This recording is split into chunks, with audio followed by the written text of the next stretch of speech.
I don't remember a time when curling wasn't a part of my life. When I wasn't putting in the sweat and hard work to be the best that I can be. Clocking in the time, the effort to practice day in, day out. Curling is more than just a game. It's a family, a community. And when it's time to play, I know I'll be ready. Hardline, supporting hundreds of our next generation athletes.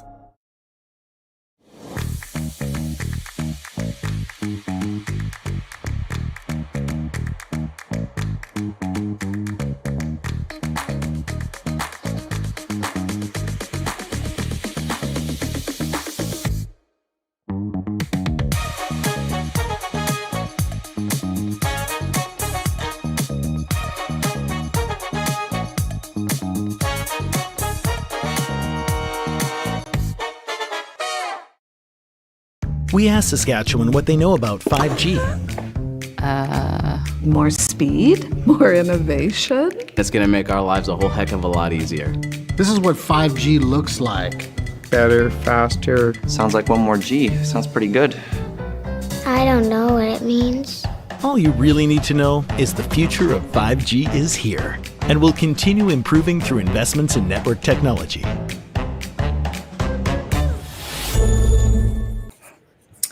Good afternoon, everyone, and welcome to the RBC Dominion Securities Western Showdown B qualifier game now. It's Jim Nix with Sam Steep on fellow microphone and Connor and Cailey looking after production and cameras. Looking for a really good game here, Sam. I think these are two top-notch teams. Yeah, this should be an incredible game. John Epping coming off of a loss in the A final, qualifier final. Yeah, over Mike McEwen. Yeah, both A qualifiers are great games, different games. Certainly, first one was a squeaker, and it was second one ended up being a squeaker, and as Rylan Kleider had to fight his way back against Matt Dunstone. So Gushue's on a bit of a streak here. He did lose his first game in this event and has won out since then. And as you said, Epping won his first couple and then lost just earlier today. Both teams, neither team afraid to play, that's for sure. Yeah, this should be a great B final. Both skips known for being able to make the big shot. So we'll see how we get along here. I haven't got the cleanest of screens on my end, but we'll go with it. So Gushue with hammer here in the first end. Very nice shot there. Tanner Horgan. Yeah, good sweeping. Really big game, obviously. No one wants to drop down to the sea. If you win this game, you get tonight off, get to go to bed early and rest up for playoffs. Obviously, both teams wanting to do that. Our other B final, Team Cooey versus Team Kleider. Kleider just losing the A final and having to play back-to-back. And Cooey on a roll with 3 wins in a row. Yeah, Cooey's had that kind of year that he might not have had very many 3-game winning streaks, and no offense to it, but that's just reality. He's just really struggled at almost every event and then made some lineup changes and things like that. So, yeah, they had a slow start to their year, made a lineup change, and it didn't quite click right away. I'm assuming they're hoping this event changes that going into the new year. yeah, it'd be a good way to finish with a qualifying round at least and go into the break with a little bit of a feel-good mood. Yeah, and our other B final, Team Pierce versus Team Jacobs. 3 B finals on the ice right now. Jacobs coming off an 11-2 loss earlier. It was that he's probably still feeling the pain over, so he'll be ready to go. The other sheet you see on the screen is the C quarterfinal, Team Moonybrook versus Team Charlie Thomas. Trying to carve this one in. Will they get it there? They might have got it just far enough to be shot rock, I think. Maybe not. No, it looks like maybe Red's still shot there. Yeah, a little bit of the first miss of the game here For Team Epping, we know if you slightly overthrow, the rocks do run quite a bit straighter. Very weight-sensitive ice. Yeah, the teams do such a good job of matching that up. It's like, as great as the ice is for myself or guys like me now, they're well past their real competitive days, go out on this. It's really hard to match up the weight for the ice, and these guys have it figured out right from the get-go. Brendan Botcher now with his second stone here in the first end. Brendan, the newest member of the team Gushue. Been there a little while now, though. It's not new anymore. They've had quite a bit of time to get used to each other. Yeah, they've played quite a bit since the pickup. I think this is their fourth event together with Brendan Botcher.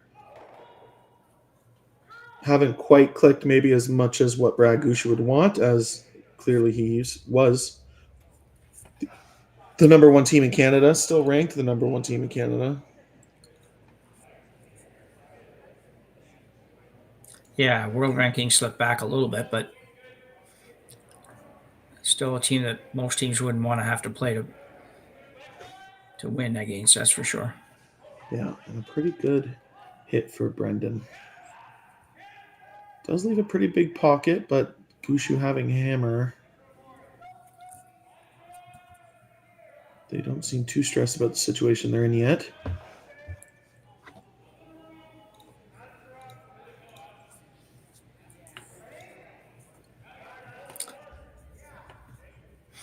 Epping looking at all the options here.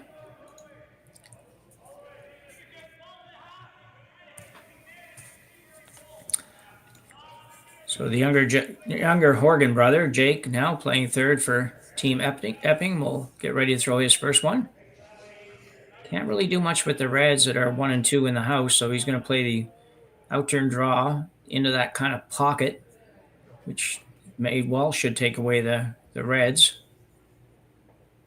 Yeah, depending where you put it, Team Gushue will be able to slash the red in the top four into the pocket of the forefoot. So very particular position here. They need to be pretty much frozen to the red in the back four would be pretty good.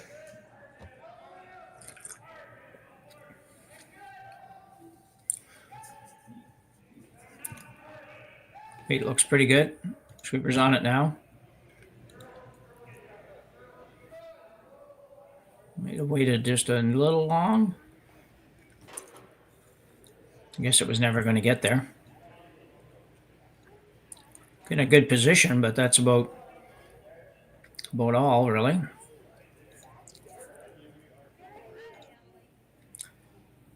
Mark Nichols will now survey what he'd like, or Brad Gushue will survey what he'd like Mark Nichols to do.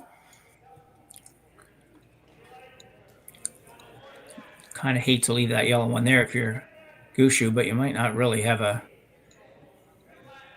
choice. Yeah, you really do have no choice. You have a chance to draw and sit 3 here. Obviously, that yellow is in the control zone, is what I call it, in that top 12 foot and very easily raisable, but really no point in hitting it right now.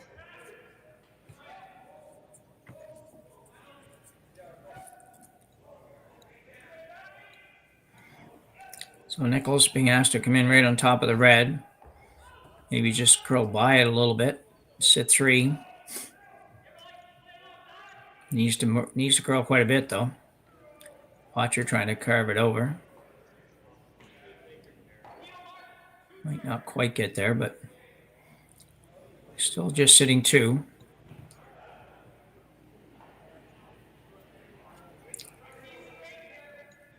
Jake Horgan, recognizing the importance of the situation right now, decides to go down and have a look close up.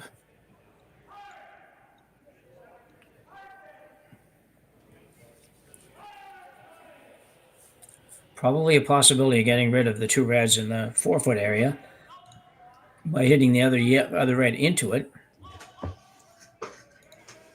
And here may not be a good result when it's done. But I think both reds go fairly easily. It's just you're going to leave the object stone that you're going to hit is going to stay there. But that might be better than what you have right now. So Epping's going to ask Jake Horgan to throw a takeout here.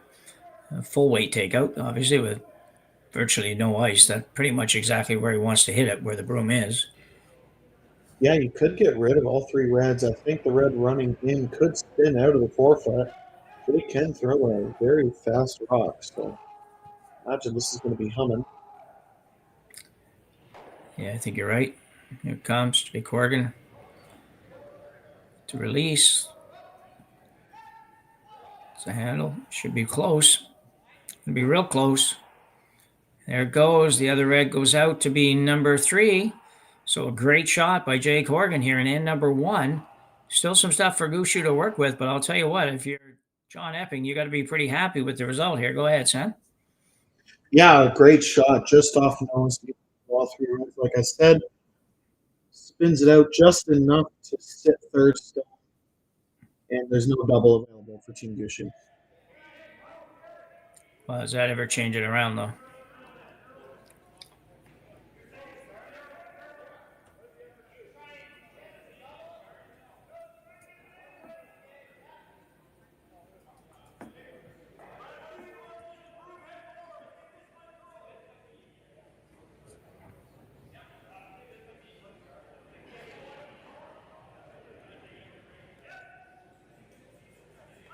Mark Nichols throwing some weight at this one.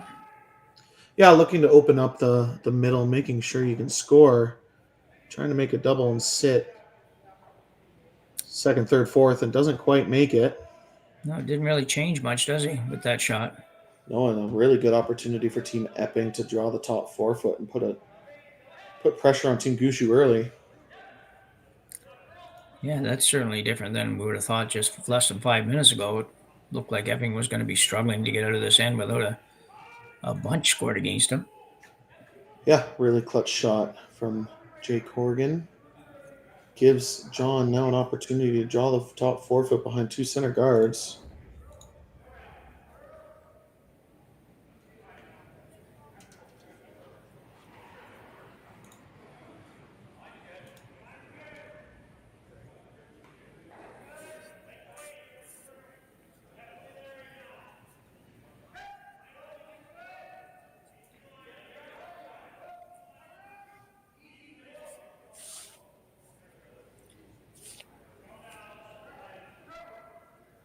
Looks pretty good. Might be a little deep. Got to curve it over there a little bit.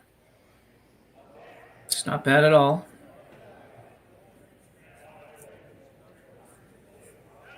Yeah, pretty good result. They would have obviously liked that a foot higher and then 2 inches to the right to be really nitpicky, but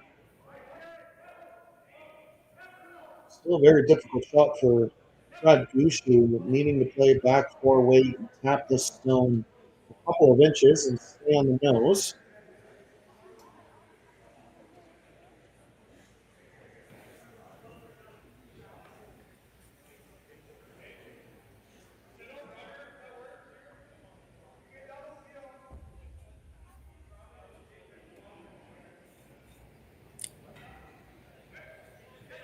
Gushue asking for a little ice from Mark Nichols. A little less ice from Mark Nichols. I don't know if he moved it. He must have, but I thought maybe he just moved his body over a little couple inches and that made it look right. I don't know. Gushue looking to come down, just bump this one a little bit. Be shot rock.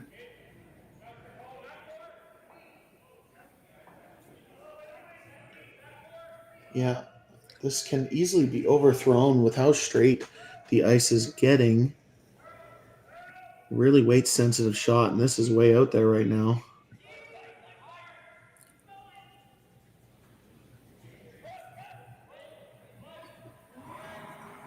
I would like to get a little bit more curl than that, but not bad. He wasn't far off weight-wise, just a little bit too much line. Yeah. An interesting situation for Epping. Do you play the hit and roll and sit 2 buried, but jam on the yellow and the back 8? Or do you nose it and sit 4, and Gushue will have to make a pretty tough draw or a hit and roll for 1? I'd be leaning to popping it through that hole and sitting 4 myself. I just figure if you try to get the roll and you you jam it on the yellow and you don't quite get over far enough, all of a sudden maybe Gushue has a double for 2. Yeah, that'd be tough, but it's definitely there. I think the nose is perfect as well because then the team Gushue won't be able to nose it back. They'll give up 1 if they do. Yeah, he'll have to play the double basically. So anyway, we could play the quad maybe for whatever that is, but anyway, let's wait and see. But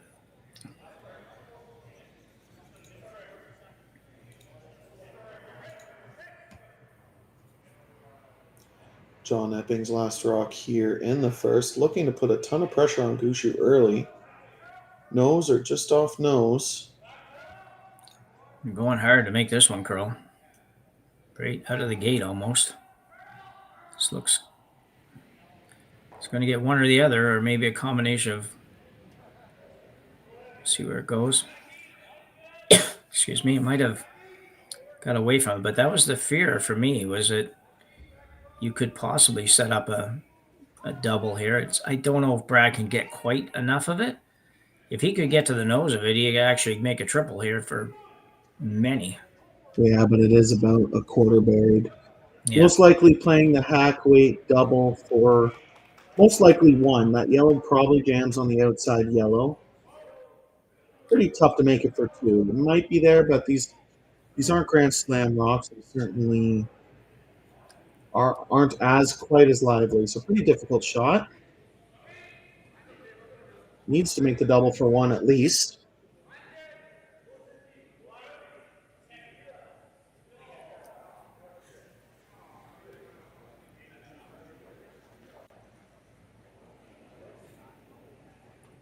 Brad Gushue, last rock here in the first end, facing 2 yellows.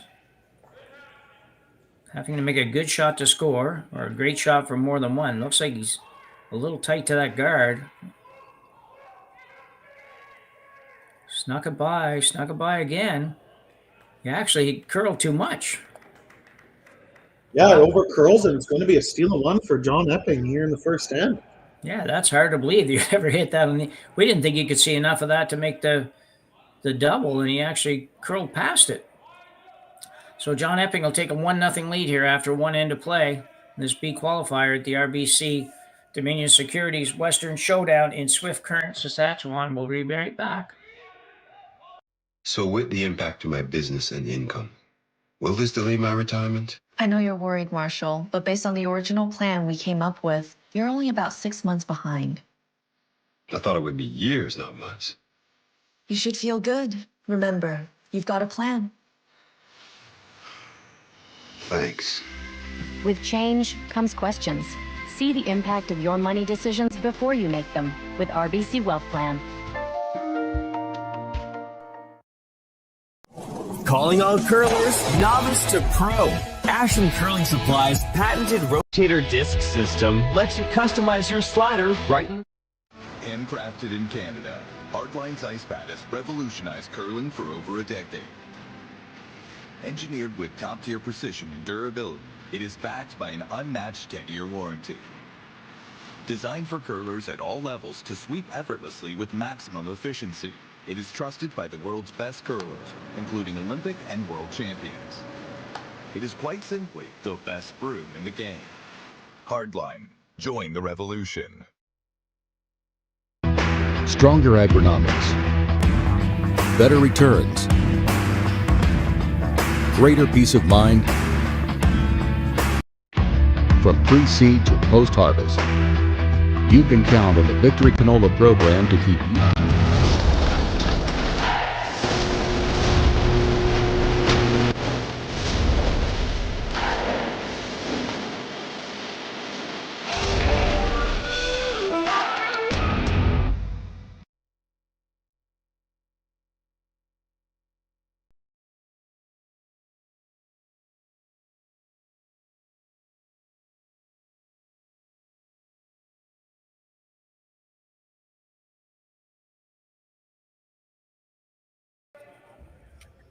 We're back for end number 2. The wild and woolly first end, Sam. Yeah, lots of rocks in play, lots of great shot making by both teams, and Brad Gushue's rock over curling on him on his last and gives up a steal of 1 to Team Epping in the first end. So as we said at the start of the game, neither of these teams are afraid to play with rocks in play, and they sure showed that in the first end. So it was there was a lot going on.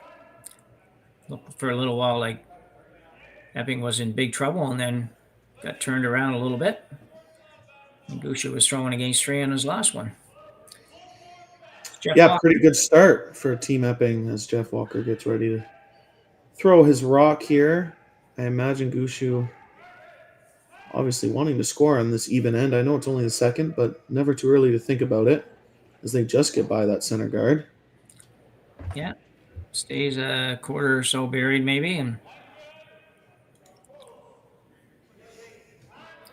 Epping will look for a roll to the corner.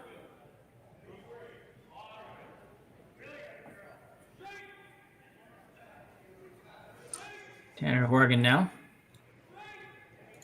Tanner had a good game earlier today. He was just on all the real delicate shots. He seemed to be just that 6-8 feet light all the time. So hack weights turned into back 12s and board weights into hack weights. But for the most part, it worked out quite nicely for him. He had pretty good touch. Get a little cool to the corner, and they will make that. Not quite, but pretty good effort. Tanner Horgan. Yeah, both teams trading hit and rolls. Whoever gets buried first will take the advantage in this end.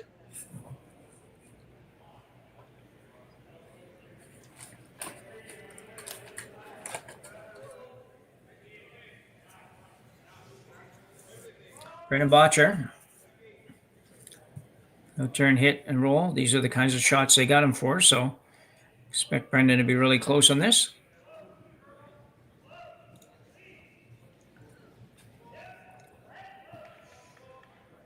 Mark Nichols on a little bit.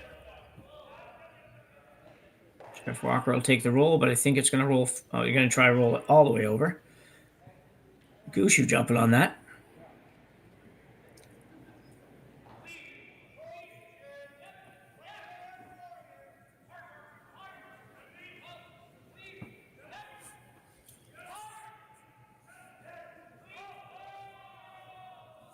Tanner Horgan once again.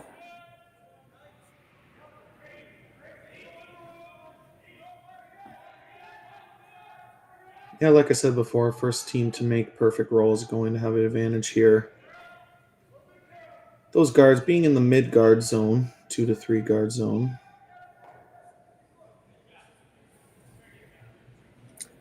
So Gushue, after taking the play away from the center, that's why he swept that one over so far, just kind of to get it out of the way, knowing pretty well that he was going to throw the draw around the corner on this shot.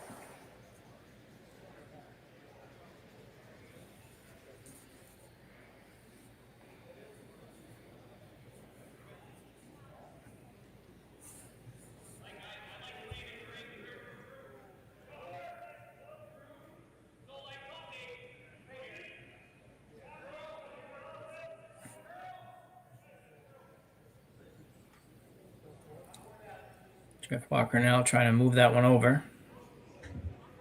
Probably get it over there. Most of the rocks going around the corner guards get fully buried. It's just a matter if the corner guard's too long or not.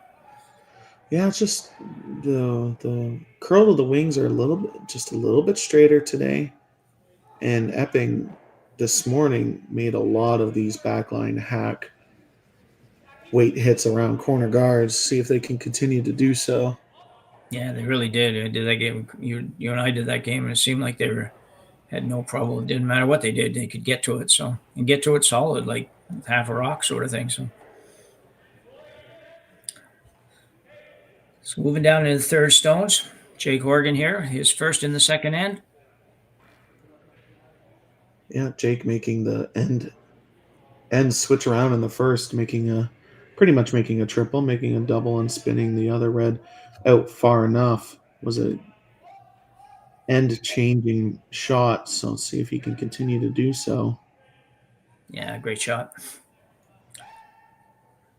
Chasing this one out the back here, He'll get over just from the rocks in. It just goes so sideways that you can basically stay on everything. Will he get it out? He did. Not by much, but that's good enough. Yeah, it was just enough weight to make it.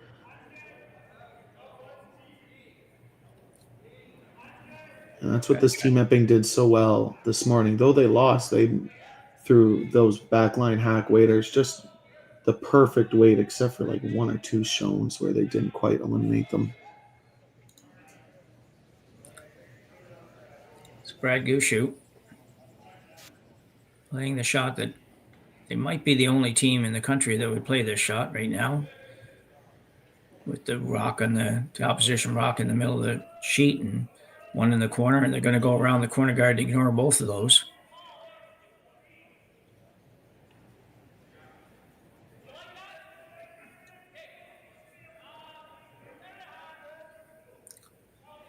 Looks pretty good.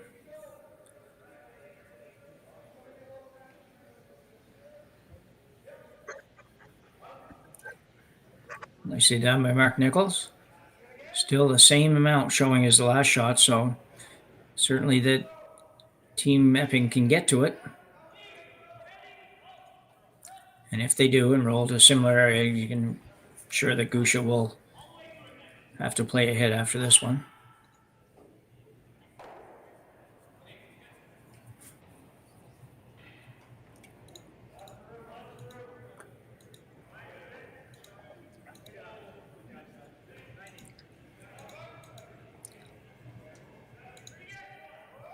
Jay Corrigan, almost the identical shot he just had.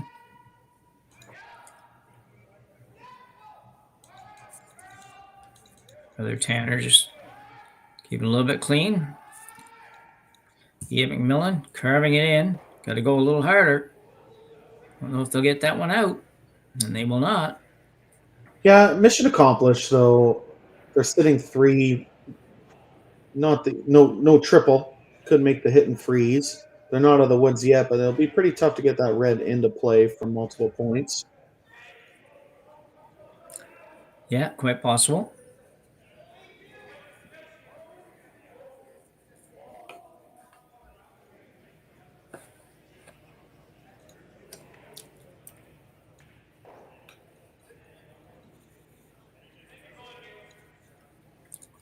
Mark Nichols with his second here in the second.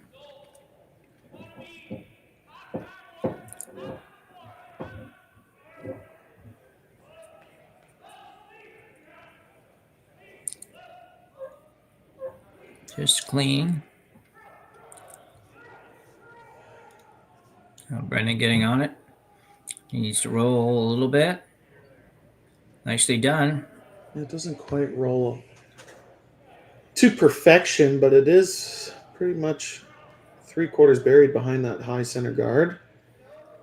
Now John has to make a decision whether to make a hack weight hit and roll or to just draw.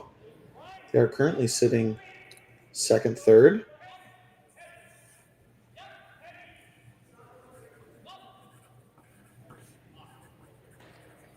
And Epping is going to chase this one on the out turn. There's all kinds of room. Probably could curl and miss it on the inside if you underthrew it too much.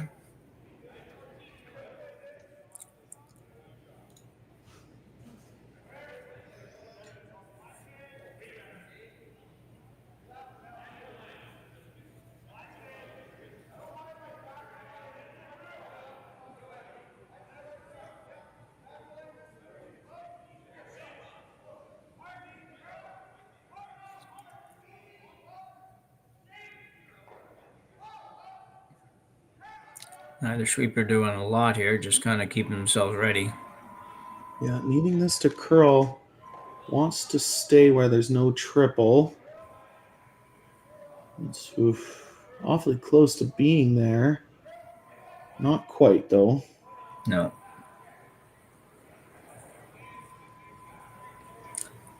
Yeah, probably would have liked to have gotten just a little bit more of an inside roll for Epping. Not much, maybe, but a little bit just to make this a little tougher. But Brad's probably going to be drawing no matter what you do. Yeah, it's either play the hack weight just off nose and plant your shooter right there, and Epping will probably just play a pick, or draw frozen. Yeah. And that's the call they're making, is the freeze. It's a good call because if you make it perfect, it's very Team Epping needs to be very careful because they could leave a triple for 2 or 3. Yeah, exactly. You got to be really careful of that.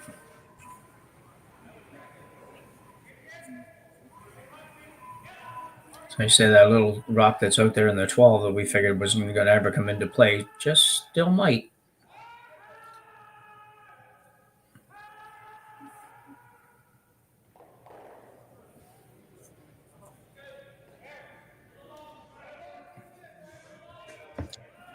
Gushue with the outturn.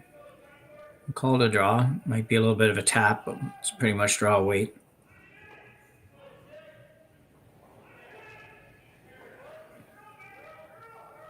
You want to get it there. Jeff Walker on it pretty hard. He'll get it there. It's a pretty good freeze. Now, who shot rock? Yeah, it's an okay outcome, but it does look like Team Epping is still shot. Yeah, you're right. And actually, the angle, they might not have even have left the triple. That's what they were trying to set up, was the triple for 2 or 3. Didn't quite curl up enough for Team Gushue, and advantage Team Epping still. So John Epping looking to put this one on a little bit on the inside of the red, top of the 4-foot. Just trying to prevent a deuce than he is trying to score here. He does have shot rock, but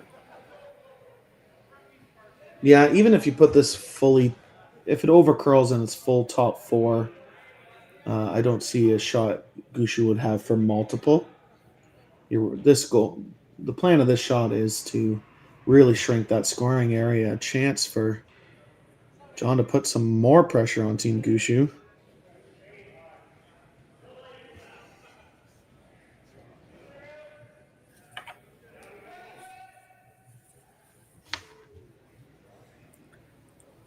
They're working pretty hard on this.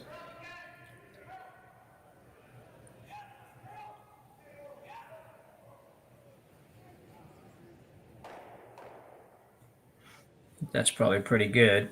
Yeah, great sweeping to even get as far as it did.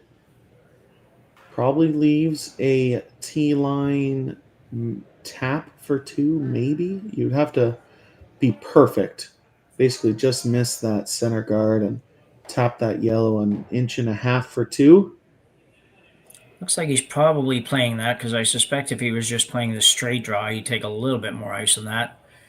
Just to give himself a little bit of room, but yeah, another weight sensitive shot. If you overthrow this by 2 feet, it's not going to curl enough.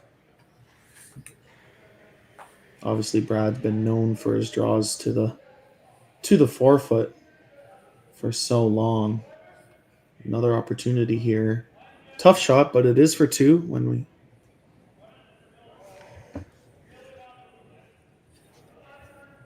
yeah, Gushue with a little tap for 2. Here and in number 2. Final rock.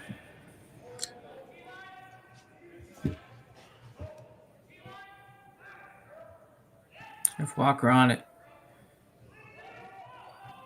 right away. Gonna be close, I would think. Yeah, they're trying to carve it over. Will he get it there, though? I don't. They jumped the line. Just barely touched. They jumped the line early and held it straight, and it's still a steal of 1 for Team Epping to take a 2-0 lead after 2 ends.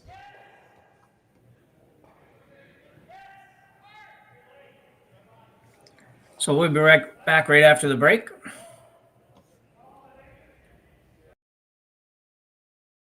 We asked Saskatchewan what they know about 5G. More speed, more innovation. It's going to make our lives a whole heck of a lot easier. This is what 5G looks like. Better, faster. Sounds like 1 more G. Sounds pretty good. I don't know what it means. All you really need to know is the future of 5G is here and will continue improving through investments in network technology.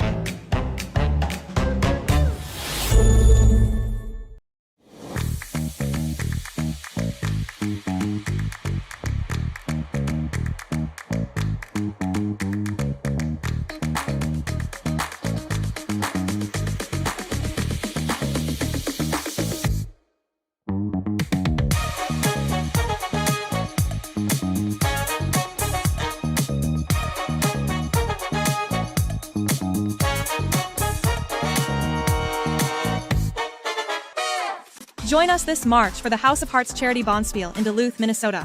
Help raise funds for Project Joy, who provides meals for hungry kids in our community. Every donation helps to ensure no child goes hungry. Join us and make a difference.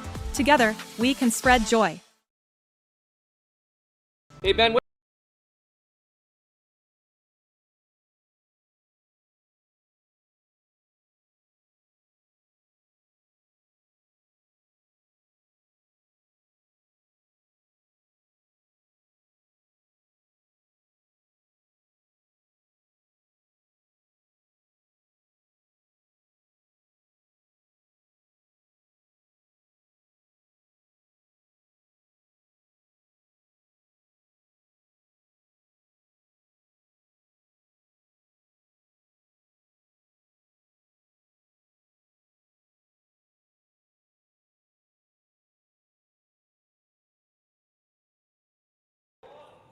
So we're back. Gushue has had hammer since the start, but has yet to score. And Jeff Walker leaving that his first guard a little bit higher than he would want anyways.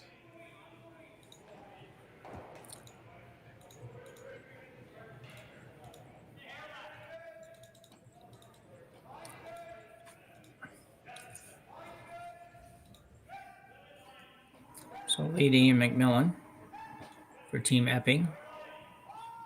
Moving his second stone here in the third end rather. Coming around the rock in the 12-foot. Well done. Gushue might ignore those. Go to the second corner guard, then recognizing the top one is too long really to be effective. Yeah, being down 2 after 2, probably looking to be a little bit more aggressive now. There's been rocks in play, just haven't quite executed the way Team Brad Gushue normally does anyways. Yeah, it hasn't been for a lack of effort in putting rocks in play. This one's really light as well. So Jeff Walker will not be happy, and neither will Brad Gushue with either one of those. The first one you say, okay, you're there. Now the second one, you've got to throw it onto the Brandwood logo there, or Brandworks logo there, and it's did not come close to really getting to where Brad wanted it.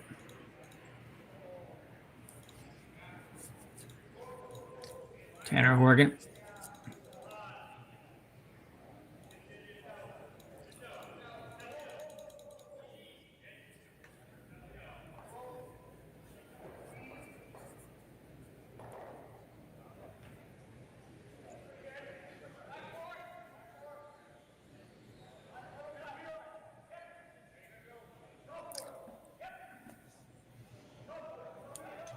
Gushue's probably got to run something here, I think, and just... Yeah, they need to, with those 2 corner guards being as high as they are, and pretty much center guards at this point. A little bit of trouble here for Gushue early. Going to need to make a run back. It's been all Team Epping so far this game.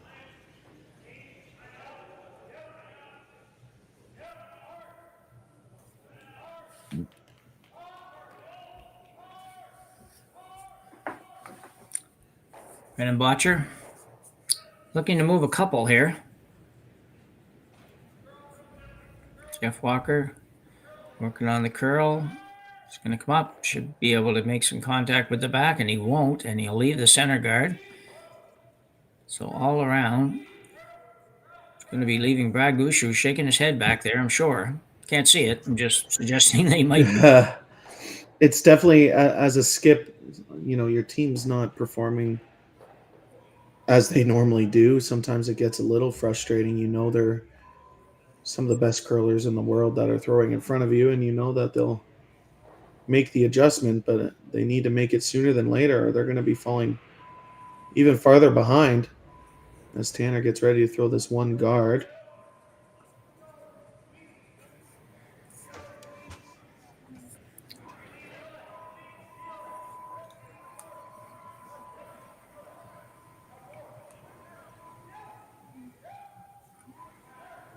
And we'll get it over. This end is getting very, very messy for Gushue. Oh, pretty much a perfect guard from Tanner. Those one guards can be very difficult and very easily overthrown because you don't want to hog it. And no mistake. So an opportunity, though, for Botcher, if he can make a really good double run here, he actually might be able to make a double run double or something close to that. Yeah, obviously it gets harder the more rocks you add in, but this is a little bit deeper, and just a single peel for Brendan Botcher. Brendan and Rachel Holman recently qualified for the Olympic mixed doubles trials that will be happening over the Christmas break.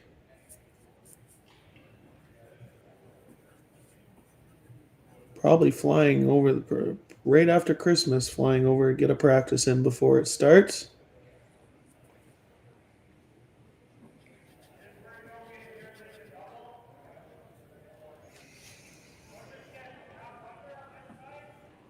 So Jake Horgan now will be asked to throw another guard. John Epping's got to be thinking, how is this possible? I've got a 2-0 lead. I haven't had hammer, and all I'm doing here is throwing a guard like way out by the hog line practically.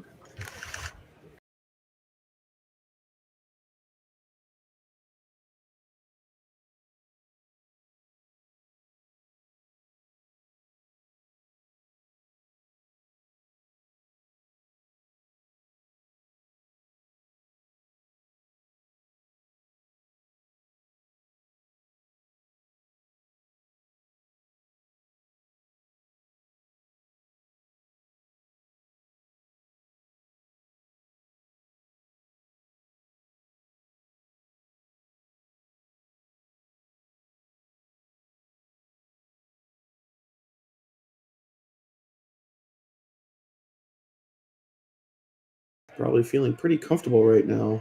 His team firing on all cylinders. Yeah, Mark Nichols looking at, and Brad both looking at whether or not to continue trying to run this one back, or do they try to get rid of all these rocks at the top. They need to open a draw path. Right now, Brad Gushue does not have a shot for one.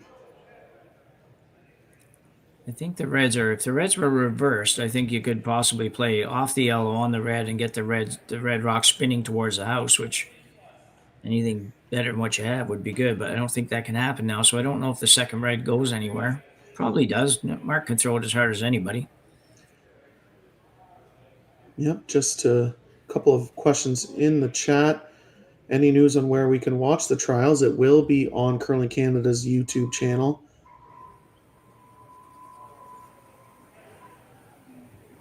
Which is exciting for younger audiences. YouTube is where it's at right now.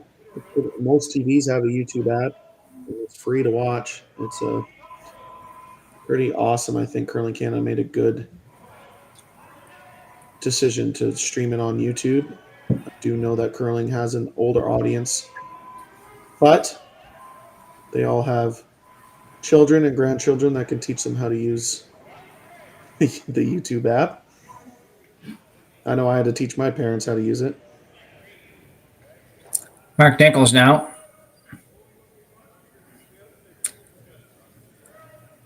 The peel attempt. We'll get rid of one extra rock, but again, not sure that's really what they wanted. Mark didn't look terribly excited about it. No, it's basically a single peel. Now, other than Epping throwing a one guard, they get to throw a three guard, which is arguably easier. shot. So they're still in a lot of trouble here. Team Gushue fans getting a little nervous right now, I assume.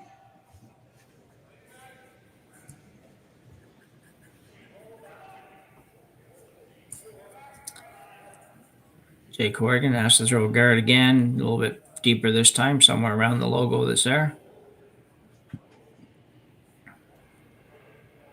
Just hold the line, make sure the line's good.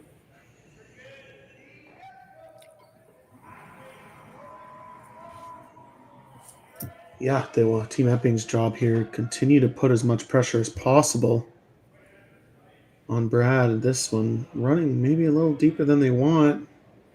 Asking Tanner to carve this. Don't want to bounce off. Yeah, not a good shot. Yeah, Jake visibly upset about that. He knew he let Team Gushue off the hook. Yeah, you've given Gushue an escape. Definitely. It's not 100% an escape yet, but escape. No, it looks a little bit easier now. Gushue, they'll have to make a double, whether they decide they want to make the run double or just the nose double on the rock in the 12-foot.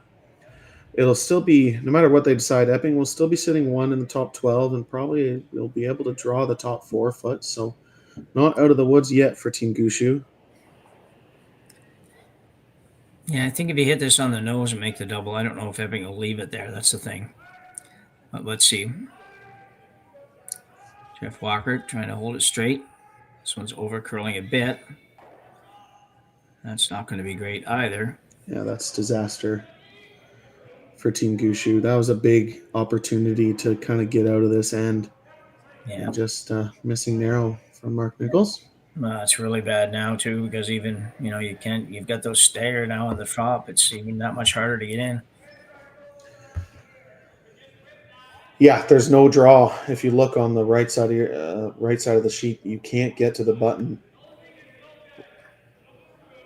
No, you have to just draw to give up one. Yeah, right now it's looking like a pretty difficult shot, needing to. That's why Team Epping's discussing what's the best place to put this stone. They're going to call a 3 guard to make sure that there's no run back double to sit second, third. I think is the idea here.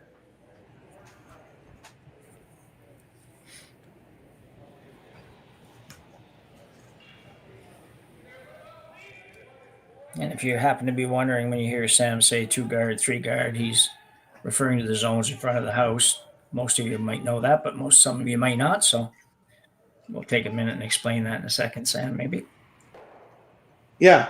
So what I mean by 1, 2, 3 guard zone is that the sweepers section off the guard zone area into 3 sections.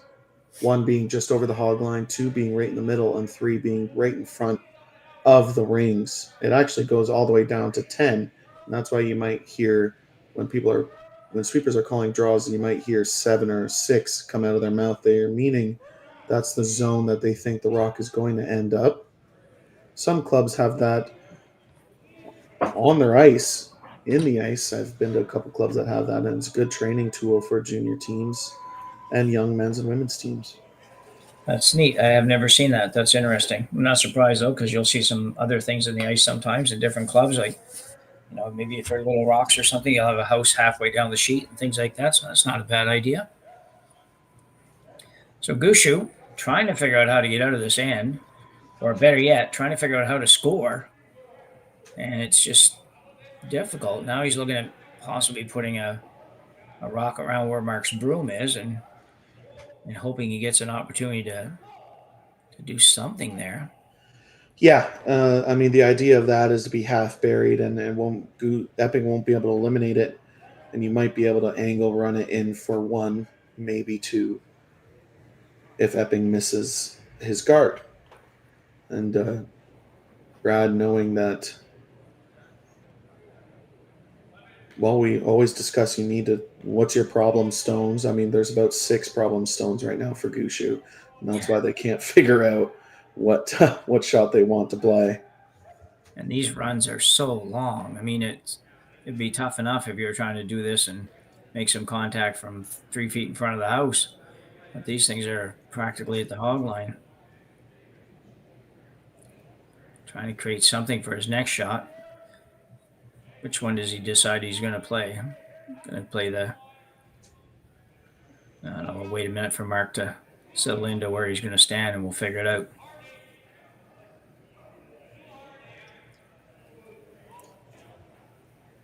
Yeah, I mean, if this angle run is made perfectly, could sit second, third after this. Certainly get rid of the stagger in the top 12. Obviously a very difficult shot.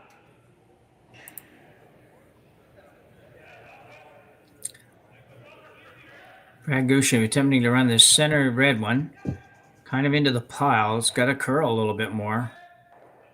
Well, you might get lucky here. That's just not luck. That was a great shot. I think they lined that up. That's a good shot. Yeah, they were calling sweep the whole way, so they wanted to hit it as thin as they did. So watch the replay. Right where the broom is where they wanted to hit it. Got rid of 3 guards. As you can see, this red getting angled into the yellow and onto the staggered, and now they're sitting second. Yeah, second with a bit of an opening for now, at least. Yeah, I mean, a little bit unlucky. Their red didn't pop out as much, and they can't really use it. It leaves a stagger. They can't really tap that red in the top 12 into shot stone. So John could draw into the top 4 foot if he wanted to, top 8 foot. John, knowing who he's playing and knows that Brad Gushue can make angle runs, being very precise of where they want this rock to stop.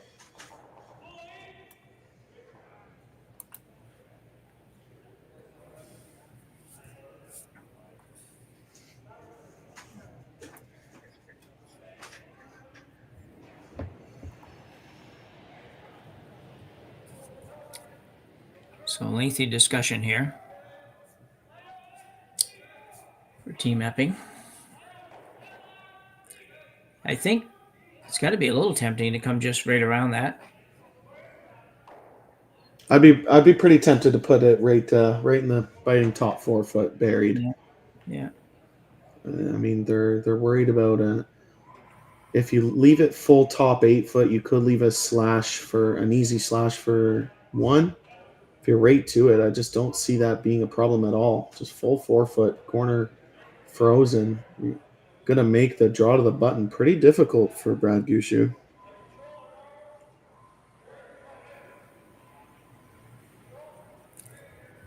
So I'm not sure. There we go. I'm not sure. I think they've settled on the draw right around. Yep. I guess, yeah. Yep. This is made. Brad's going to have to draw the button against 2. Well, at least he'll be able to do that, where before the previous shot, he wouldn't have been able to get anywhere near there. Yeah, he made an incredible first stone just to have that option. Still a good chance for John to make a good one here. Can't miss heavy is the only bad miss here. Doesn't appear he's going to be heavy. Sweepers were working it a bit there.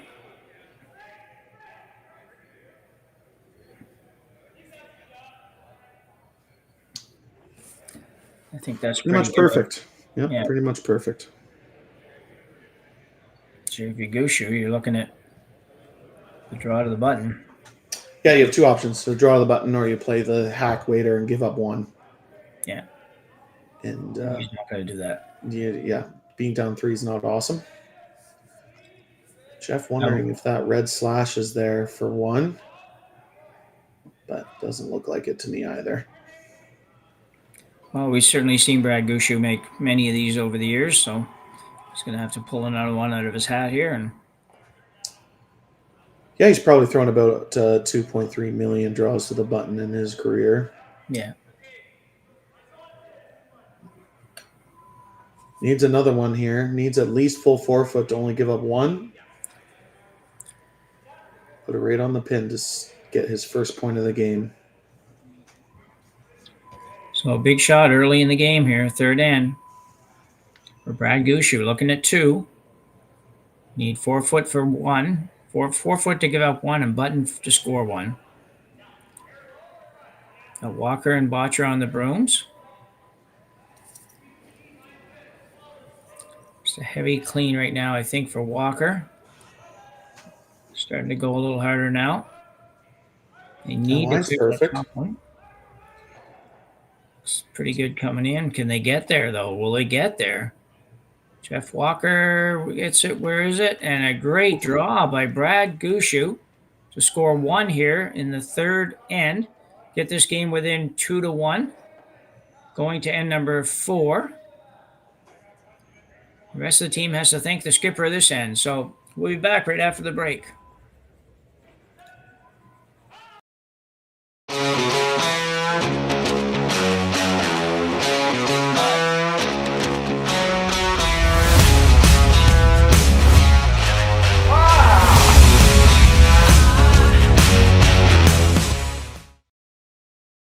I don't remember a time when curling wasn't a part of my life. When I wasn't putting in the sweat and hard work to be the best that I can be. Clocking in the time, the effort to practice day in, day out. Curling is more than just a game. It's a family, a community. And when it's time to play, I know I'll be ready. Hardline, supporting hundreds of our next generation athletes. Saskatchewan, you know Sasktel because we're everywhere. Because being everywhere keeps us connected to you. With Sasktel sponsorships, we get to be part of your community. We're here with you, and we're here for you. It's easy to get started. All you need to do is apply. Sasktel cares. Always has, always will. To apply for sponsorship, visit sasktel.com/sponsorships.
So we're back for end number 4, Epping with a 2-1 lead over Gushue, and certainly not a normal 2-1 game. Gushue having to save everything in the last end. We'll give you a look at it here. Yeah, just a great team shot. Jeff Walker had broom down right out of Gushue's hand. Gushue, after throwing a triple, drawing the pin to keep his team in this game. Yeah, absolutely. They really didn't do a lot of good that end. Brad made a peel everything shot on his first one to set up any chance of even scoring, which he did by drawing the button. So yeah, Brad for a couple of years has really been the best skip in Canada by a margin, and making a team change this year. Obviously, Gushue not having the year they normally do. They've normally have won 2 or 3 events by now, but still obviously ranked 3rd in the world. Coming here, looking to get the team dynamics and shot making dialed in before the Briar. So a couple of nice shots here by Team Epping. I'm really impressed with Epping team. I was impressed this morning, and very impressed with what I've seen so far in the game in a bit. Yeah, I mean, you don't go from 35th in the world to 11th in half a season without playing some great curling. We talked about it this morning. They didn't qualify in the first 2 events of the year, and then go on a great run that they've had, winning a couple of events, and certainly going to be at the Grand Slams. Yeah, exactly. one team trending upwards in John Epping and another team in Brad Gushue trying to figure out the new team dynamics and maybe a little bit trending downwards. So obviously as a Canadian fan, we want both teams to be playing at their best when it comes to the Brier. Yeah. Obviously, John Epping looking to win the Northern Ontario Provincial to qualify, and Brad Gushue being Team Canada this year. So a draw here for Gushue. Brendan Botcher just about got to where they wanted. Maybe had to curl a little tiny bit more, and Tanner Horgan will be asked to remove that. Remove it and flop a little bit inside. And if he does, Gushue will be in trouble once again.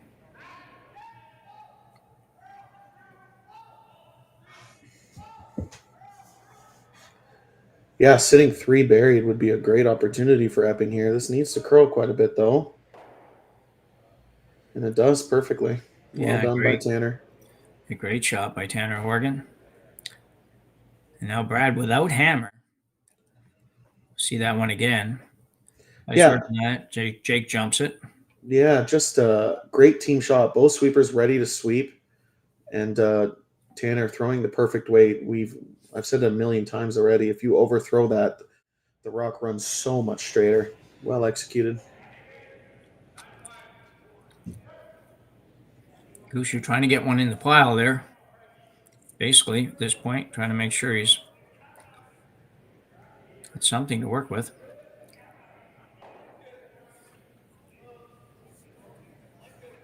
Yeah, looking to tap this yellow to the back 4 foot. Basically trying to generate a steal here. Steal 1 in the 4th, and the momentum could swing. Not looking good so far, though. This rock needs to curl. Yeah, Nichols trying to move it over, but it's going to almost get there, but not quite, unfortunately. Not a good result.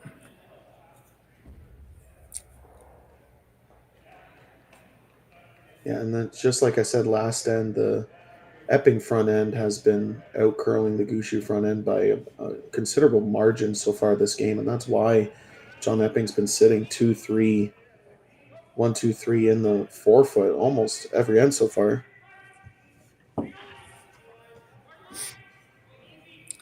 Tanner Horgan with his final stone here in the 4th end.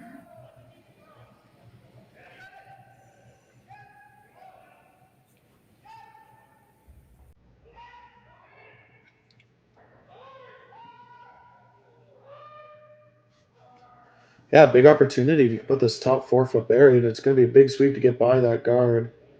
You're not getting by that one. No, just a little bit light. Caught the curl a little early.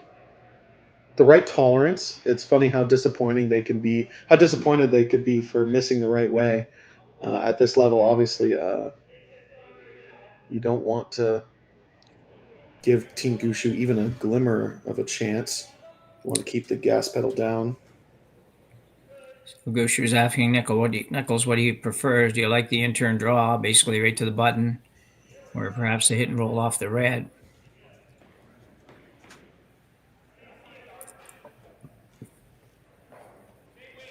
This is a big shot choice here. It's only Mark Nichols' first stone in the end.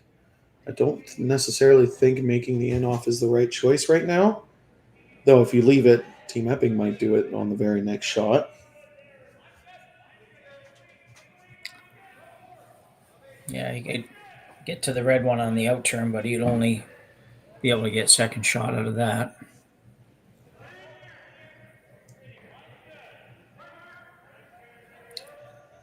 So Nichols with a tough shot.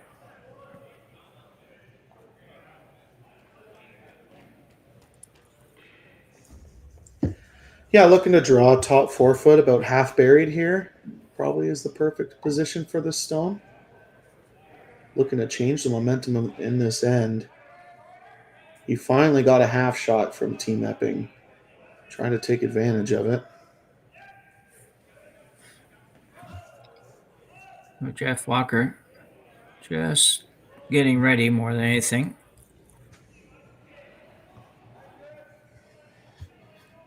It's close.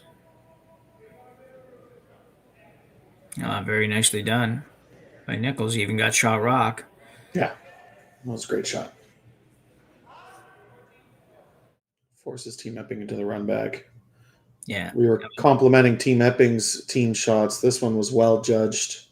Great line call, good sweeping. Both sweepers stayed close. Knew that it was basically a must make, or they were probably going to give up 2 or 3 this end. Still not out of the woods yet, but it's a good start. No, definitely not. Just a little straight back run here. Puts them right back into a very bad position, but at least for now. Yeah, they can't throw weight at this. They're going to have to throw like a board weight run back. They need a little bit of curl after the high center guard.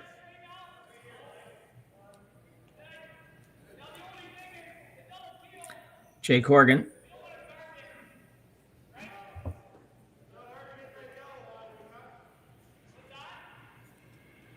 Opportunity for Jake to keep the pressure on Team Gushue. Hit this right on the nose. Going to be sitting 3 in the forefoot. This one's curling a little bit. He'll be okay. He will not. Yeah, Not pretty happy. disastrous. Pretty disastrous outcome there. Yeah. So Gushue, all of a sudden, has shot rock on almost on the pinhole, and very difficult task for Epping to do anything about it. Yeah, not only did you miss the run back, but you also overlapped the 2 center guards, so now you can't even run that yellow back in. Yeah. This end is quickly turning around. Yeah, absolutely, yeah. Jake making his way down here. He doesn't really want to get to the skipper. There is the in-off possibility, and Gushue knowing that Jake can throw a 5.5-second peel when needed. Jake could easily in off that red into the button and move all 3 stones that are on the center line.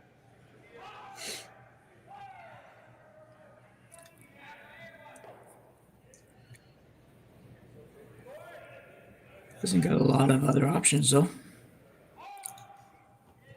No, that's basically a must make if they want to score in this end. Yeah. Brad still gets to throw. Team Gushue still gets to throw here. Perfect spot, maybe being the corner freeze on the red. Yeah, I think if you basically follow that last rock down there,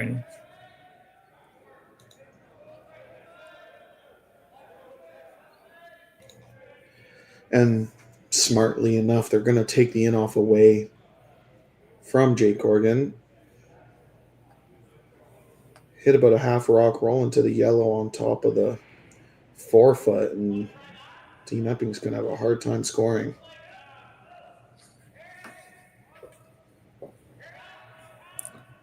it's just got to hit something. It does. Very interested as to why they threw peel weight there. I knew they expected to move both yellows, which they did, but if they just hit and corner froze, I don't know how John Epping was going to score. Now Jake makes a nice backline hack waiter. They're going to open up that button area. Yeah, and if the second red one, the low red one there, does go through that hole, it's there could be an awful lot of yellows around. That's true. Even if the red doesn't go out. A little bit of a redemption shot here for. He's throwing some heat at this, so. I don't hate the call either. That's 2 options. You throw the hack waiter, keep your shooter in front of the red, or throw the peel and try to spin both reds out of the forefoot and open up that scoring area. Team Epping deciding that's the better call.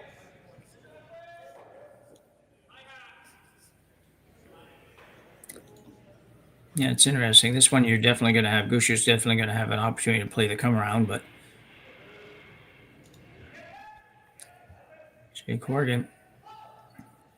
So a must-make shot here for Jake. Needs to get these rocks off the button. And just like that, John Epping's sitting 2.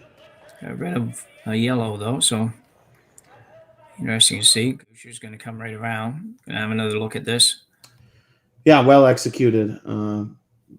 Just like when I said John Epping or Brad Gushue's thrown 1,000,002 draws to the 4-foot. Jay Corkin's thrown about 3 million peels down the center line. Doesn't make a mistake there. Still not out of the woods yet for Team Epping, but it does look a heck of a lot better than it did.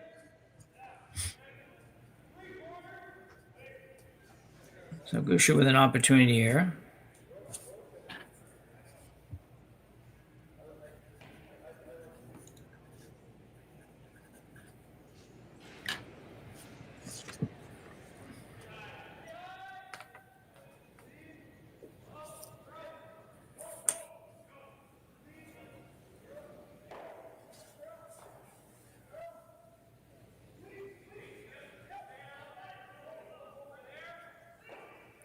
Love to be above the tee line here. Buried above the tee line is the plan.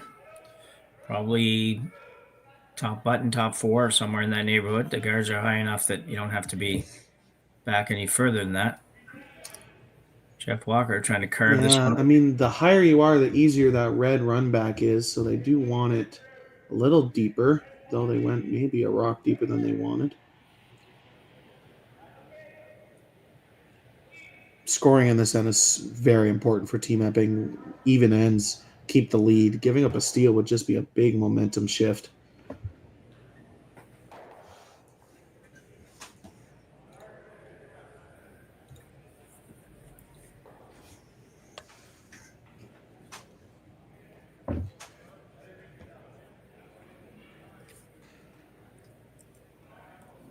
So John Epping looking to play the in-turn draw. It's basically a freeze. Pretty much a must make. Miss this light or heavy, you're going to be, probably won't have a shot to score.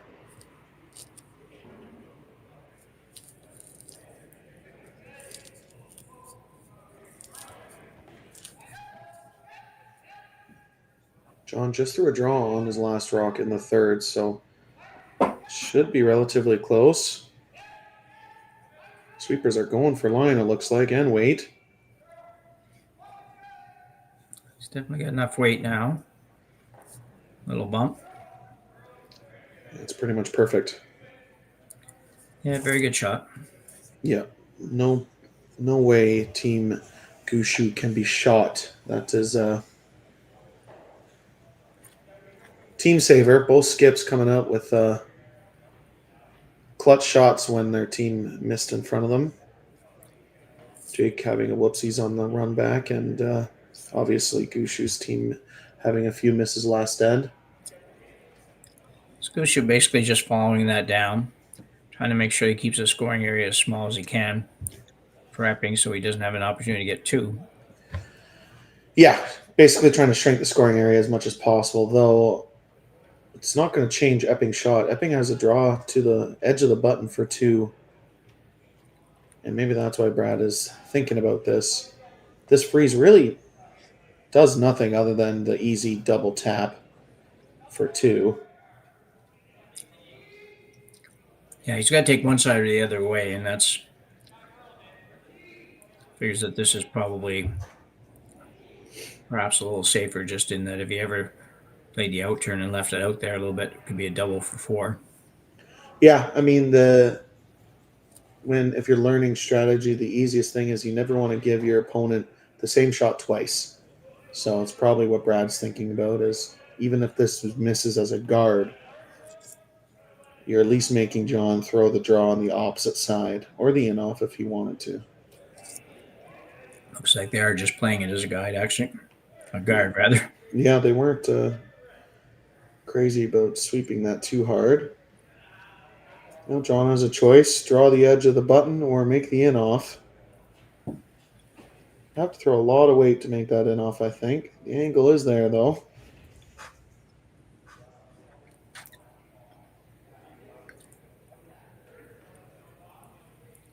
The draw does look super makeable, but maybe they just don't know that path.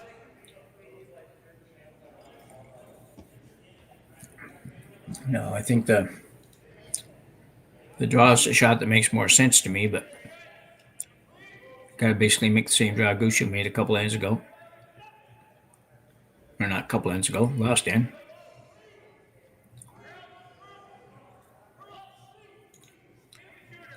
Horgan brothers discussing it this end.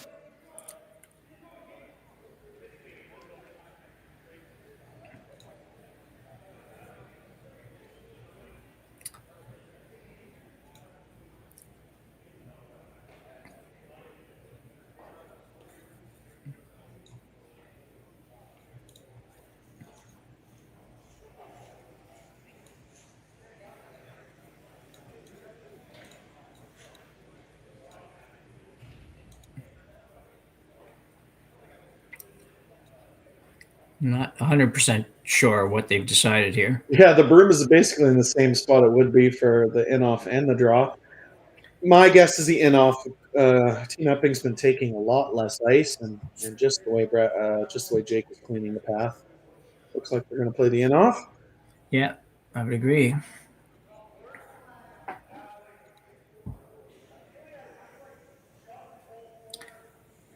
Really, worst case scenario, Epping is a 3-1 lead. Best case, 5-1 lead. Yeah, big extra point here for John Epping as he throws his last in the fourth. Needs about a thick half of this rock. It's going to be a little bit too thick. So a score 1 for John Epping here in the fourth. He'll take a 3-1 lead to the break here at the RBC Dominion Securities Western Showdown at the Swift Current Curling Club, Swift Current, Saskatchewan. We'll be back after the break.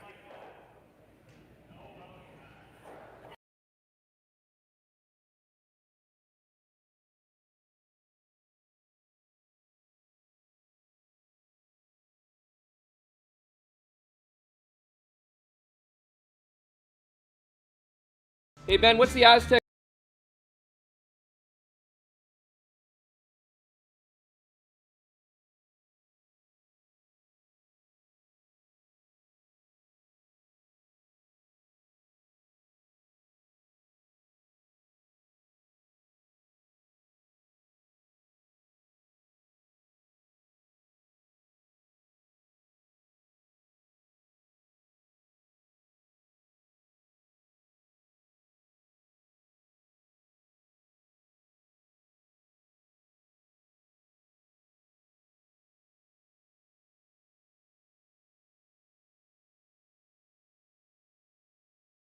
For over 20 years, the Sandra Schmirler Foundation has granted more than $9 million to hospitals across Canada for life-saving equipment for premature and critically ill babies.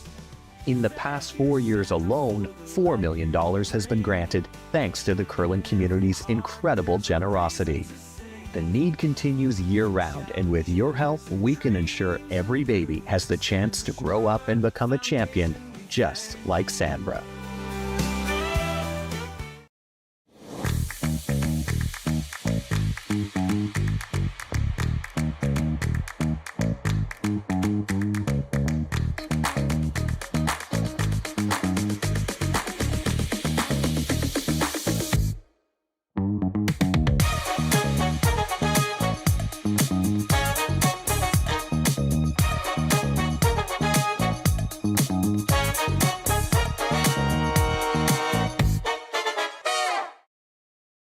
We asked Saskatchewan what they know about 5G. More speed? More innovation? It's going to make our lives a whole heck of a lot easier. This is what 5G looks like. Better, faster. Sounds like one more G. Sounds pretty good. I don't know what it means. All you really need to know is the future of 5G is here and will continue improving through investments in network technology.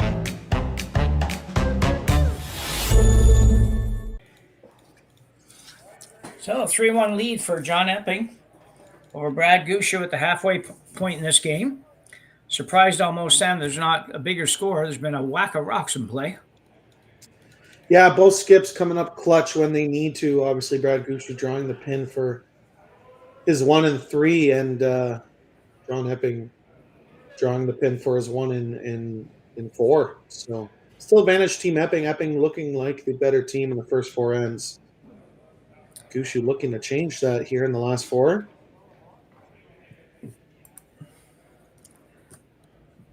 Couple corner guards up for Gushue. Epping with 2 rocks nicely together here and 4 foot and just above. Throwing a guard.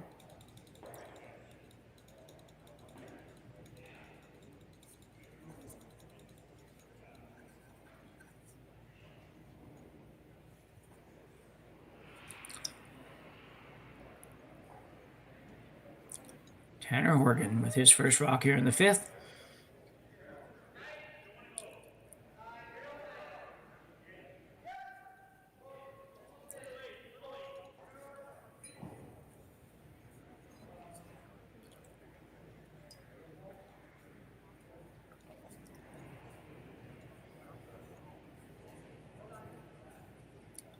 Gushue hoping to have a little easier time scoring and maybe even scoring more than one this end than the previous end when he had hammer. Not the 4th, but the 3rd. I'm going to peel the guard. Brendan Botcher.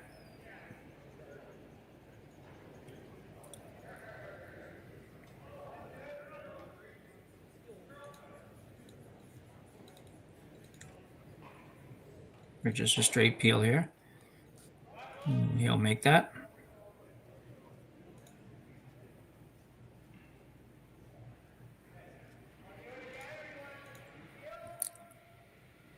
John debating whether to peel a corner or to throw the guard back up. Looks like they're going to peel the corner. Yeah, up to without. You're okay with the blank here. You don't love the scoreboard flipping, but a little too dangerous just to throw a center guard here with the hitting ability of Team Gushue.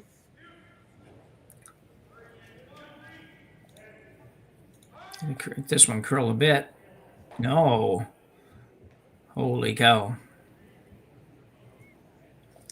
Well, that was very unexpected, very different, and very unfortunate for Team Epping. That's the second rock they had that has been really, really unfortunate. The previous one was much worse, but for that to go ahead and take that one out, not even remove the guard, at the end of the day is.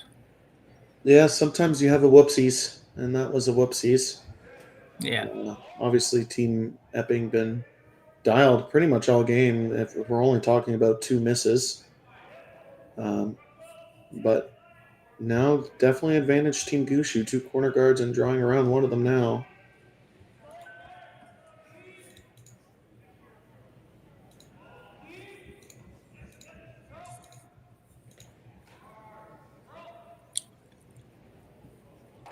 Well, that's not very good.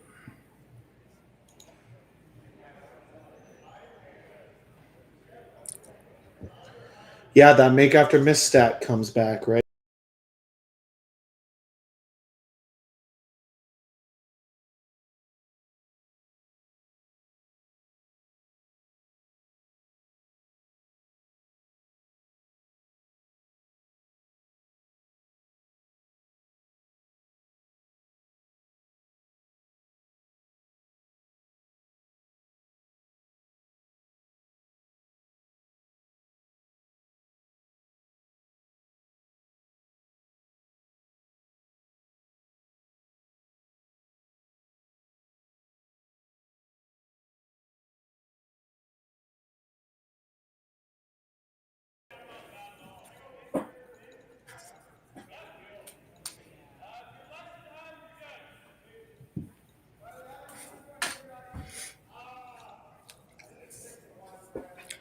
Jake Horgan. Throw some weight here. Must be able to get rid of both going this way. It looks like it'd be harder, but I guess when you hit it that thin, you can get rid of it. Will they get it out? Thinking no.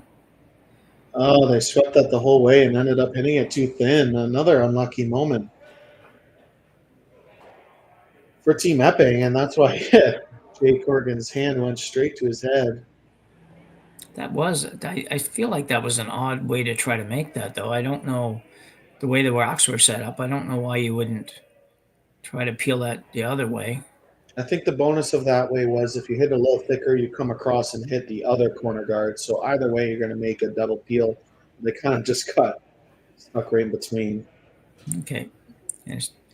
I don't see that one myself, but that's okay. I'm good with it. Mark Nichols now being asked to go around the corner.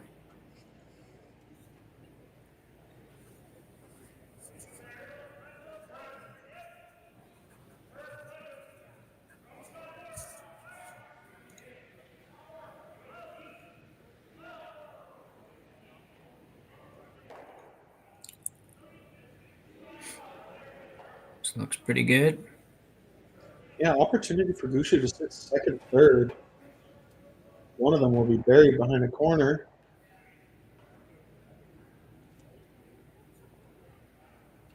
Good shot. Should be an interesting call. John's had a lot of luck picking these out.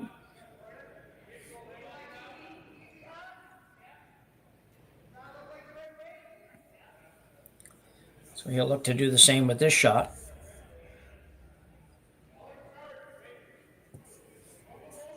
Yeah, it's decision time, dude. If you hit the rock in the back 12, it really doesn't help you. You almost have to chase this. Even if you do end up hitting the guard and rolling to the center line, it's another outcome. Yeah, true enough. My problem with this one is if you make it, if you just, you're probably going to set up some sort of double with the yellows, but can't really help that. You got to chase something. McMillan hard on the broom here. Horton going to get about a third of a stone. How's that for a little bit of redemption? It doesn't quite get all the way out. Well, fortunately, that one in the back, I think, went out. It looks like it. My screen's a little bit fuzzy, so I'll look at the YouTube screen here on the other machine. Looks like a little white there, but it's hard to tell with an overhead camera because it's not giving you straight down all the time. Yeah, it looks awfully close. I can see a little bit of white on the YouTube stream, but still, if Gushue makes this double, most likely leaving a double opportunity back for Epping. Yeah.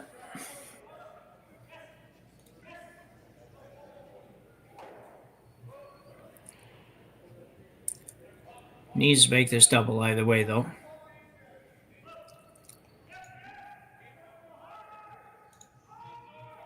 Yeah, sweeping hard to keep it straight. Looks like it's going to overcurl. Loses that one and leaves the yellow. It's been the story of Team Gushue's day so far. They've had a shot to change and end a couple of times this game and hasn't quite executed it yet. Had almost no ice on that shot and overcurled a little bit. Oh, John Epping just about did a little dive there.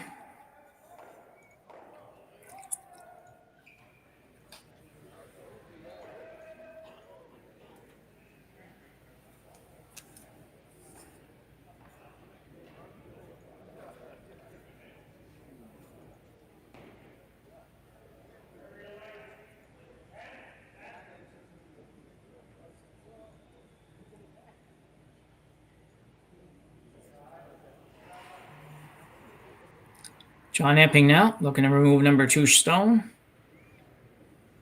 And stay, try to force Gushue into 1 here.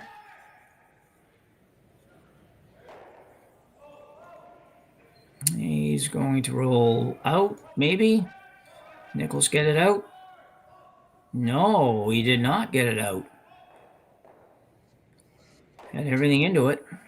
Yeah, but it doesn't touch that back red one, and both teams not exactly sure if it's in. That's a big swing point if it is.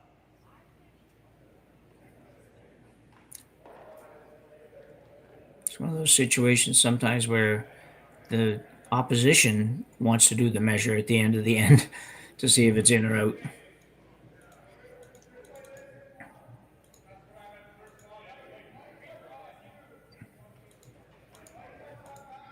Of Question here, I guess, being that if you thought it was in, you might play the double here. Yeah, it's pretty tough double. No, really tough, yeah. But, yeah, if it's not in, you're probably just drawing around the corner guard. That's what I would think, yeah. I definitely don't think they know.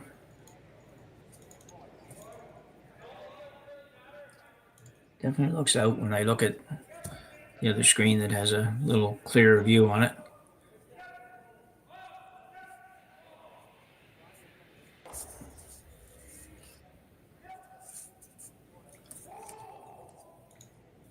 Our chat members aren't debating it. I thought they might kind of debate if that's in or out a little bit. They get a pretty good view at it on their screens. Yeah, I see white on the YouTube stream. I'm not 100% sure. Obviously, the rock camera isn't right over top of it, so it's going to be hard.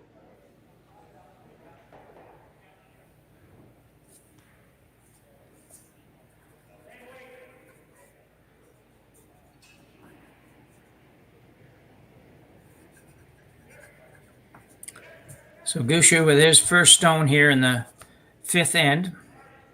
Still trying to find a way to get a couple here.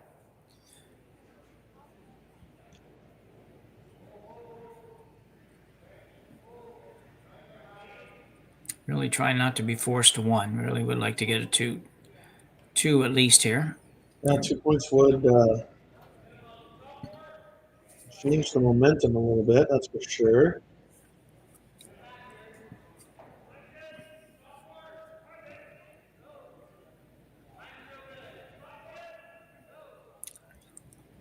It's got a long way to curl. And it's got to get there. I don't think they're getting there. They are not. Not really close to the back rock. Brad's not happy. I very often see Gushue come up 6 feet short on a draw that he's trying to get to the back.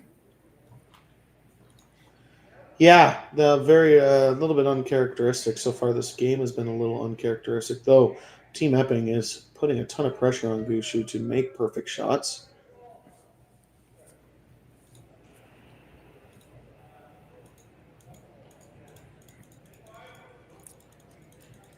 So John Epping with his final rock here in the 5th will look to remove the Gushue stone. Make sure he doesn't jam it on the back somewhere.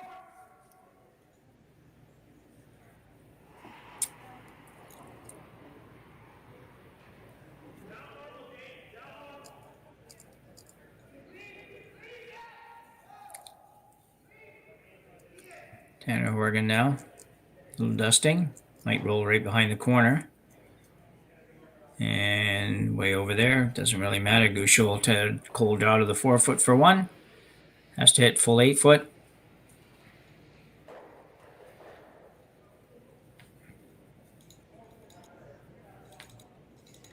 Gushue move the brush quite a bit in. Perhaps not quite as confident on the draw weight here as normally he would be. Yeah, I mean, I imagine you don't want to use the exact same path just because if it overcurls, you give up 1 pretty quickly.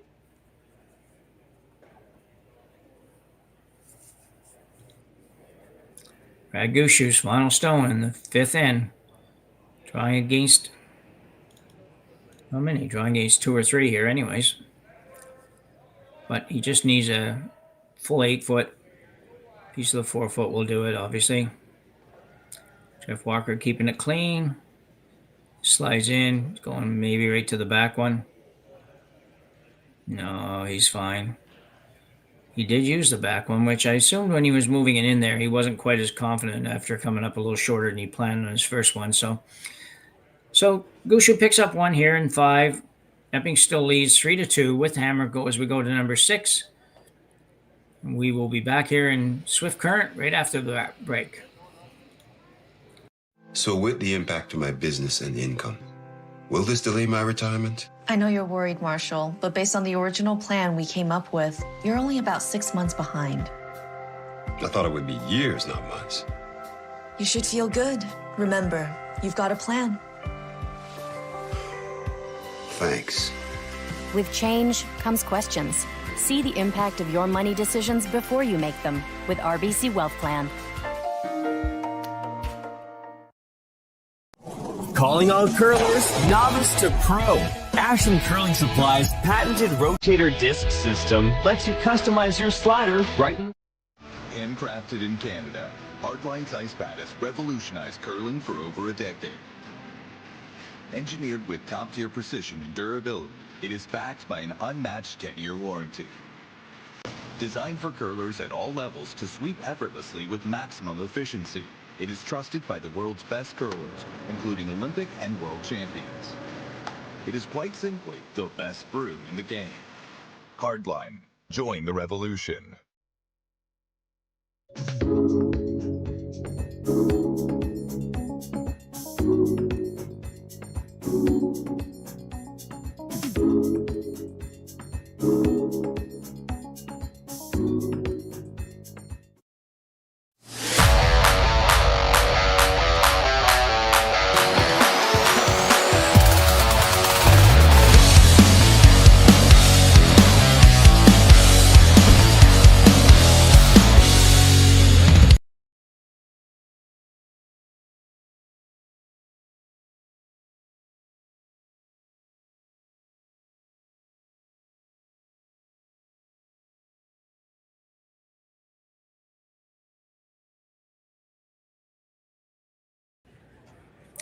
So we're back here.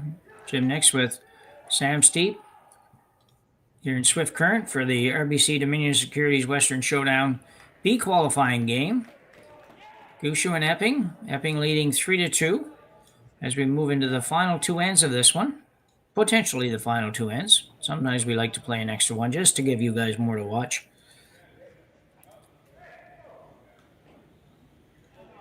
Yeah, it's been a back and forth game. Both teams having some opportunities every end to put more pressure on the other and haven't quite capitalized. Team Epping having the edge in the shooting percentage. And up one with Hammer in the sixth in a very good position to win this game.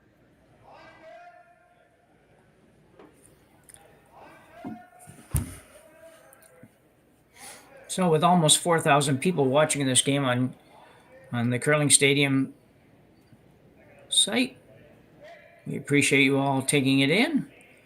We're looking forward to a great final two ends, and as always, encourage you all to like and subscribe to the channel. It's what makes it work here at Curling Stadium.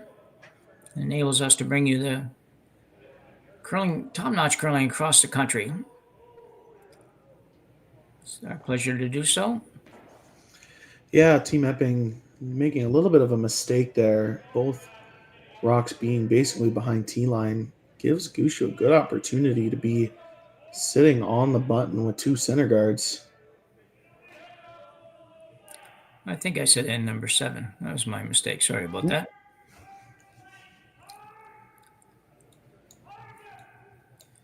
Going hard, get this by. And they will squeak it by. Brendan Botcher with a great shot there. Brendan's had a couple of rough ones in this one, so I'm sure he's pretty happy to make that. Big end for, so we say this every game, 6th end, big end to score. Big end for both these teams to score. If Epping could score and get even 1 point, he'll be up minimum 4-2 going to 7. Good position, should have good spot coming home. Should have Hammer maybe tied up or similar coming home. Gushue, if he can flip this a little bit and steal one here. Yeah, that would be a big momentum swing. And right now, advantage Team Gushue. Tanner being asked to make the double peel, going to make this thing very close, and does get rid of both reds. Leaves a shooter right there, but that's what they called. Well executed. Yeah, very good. Have another look at it. Tanner Horgan. Just the amount of leg drive. Obviously, he's thrown this shot a ton of times. Just hits it just off nose, gets both reds, and looks a little bit better for Team Epping. Yeah, the good thing for Gushue was that he at least left a semi-guard up front, so he Watcher's guard now doesn't have to be absolutely perfect. He can just be a little bit on the other side of the center line. Yeah, with how good Team Epping is at making those run backs, you have to be careful with the angles you leave. If this is staggered just a little bit, which it looks like it's going to be, Tanner Horgan will be able to hit this yellow just off nose and run it right back into the rocks on the button if it's made perfectly. Could move 3 or 4 stones here.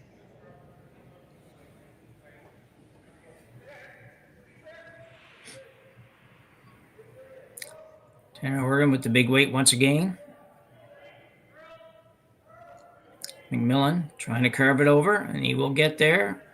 Gonna miss the back one. It's a big deal, really. Yeah, missed opportunity there for sure. I mean, obviously it's not easy to make 20-foot double run backs, but that was the opportunity to maybe change the angles. They'll probably get 1 or 2 more chances, but the longer it takes, the harder the shots are going to be. Advantage Team Gushue in this 6th end. So 3rd stones, halfway through this 5th end. 6th end. Jeez. Something doesn't want me to be in the 6th end here in this game. Trying to make it the 7th or the 5th. Mark Nichols delivering the guard here.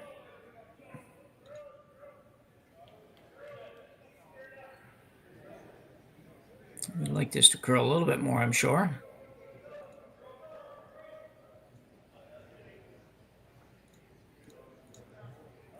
Well done.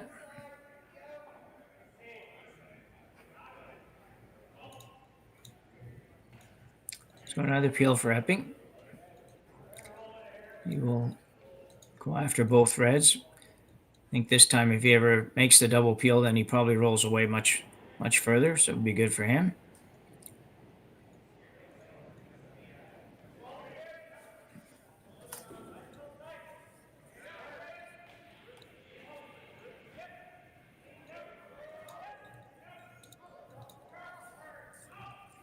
Jake Horgan this time. Gets one, misses the back one as well. Almost an identical shot to what his brother just had. Yeah, actually just ended up being a little bit worse, leaving your yellow in pretty much as a center guard. No secret for Gushue. Keep throwing those one guards. Try not to line up an easy double run back is the main goal. Team Epping, John really going to want Jake to make his next one to have a chance in scoring this end.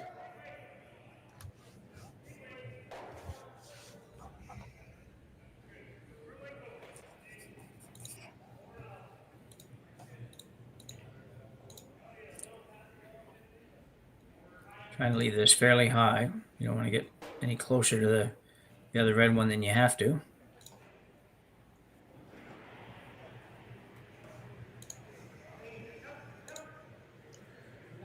Yeah, decision time for John. Do you make the yellow-red slash and bring it in, try to move the rocks off of the center line, or do you make this double peel? Looks like they're going to make the double peel. Yeah, good question. You hit it right in the center, you're probably leaving your shooter right there, so it's not necessarily the best, but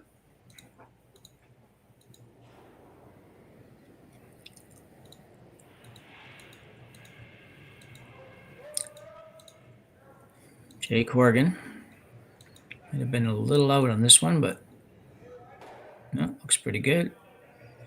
Like it to spin a little bit farther, and it does give that angle run an option, though it's about 20 feet. Yeah, extremely long, but definitely there. Gushue heading down to throw what will be another guard. Nichols looking at that run. Recognizing probably can't do anything about it right now.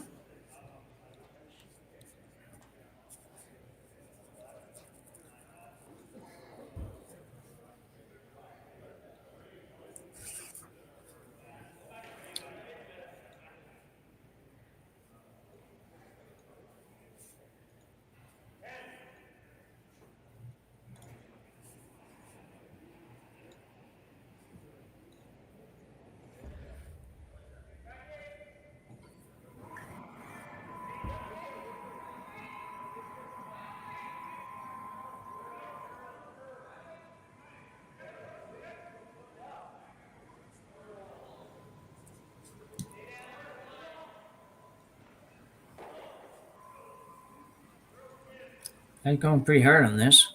Mark's going out to help a little bit. Yeah, this needs to be over. It's going to be.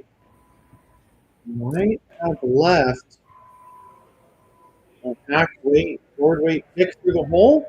Maybe not. Pretty tough, I think.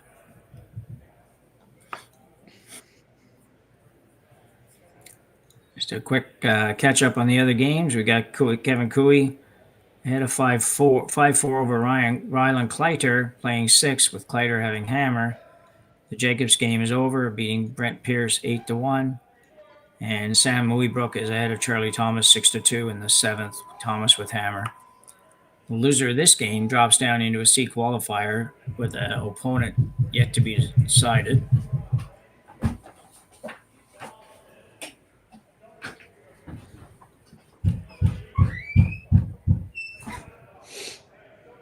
Yeah, so this shot looking to corner freeze the red, I think. I mean, perfect. You could tap it an inch and be shot stone. That would be ideal.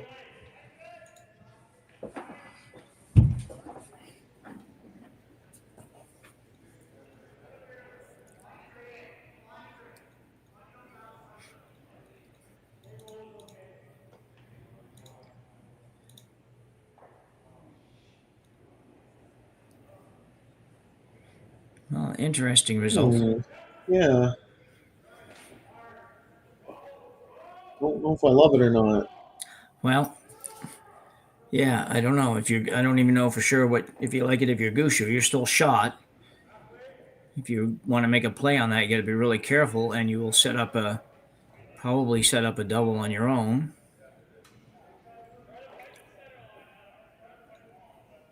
Right now, John Epping could easily play a slash on that yellow and move your red one out far enough to be a non-factor.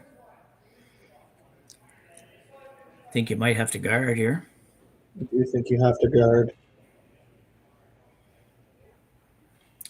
Thinking maybe you can get there with hack and make a double and roll under, but you're still only going to be sitting one. John Epping doesn't have any angle run back. Only shot to score right now is a super thin slash.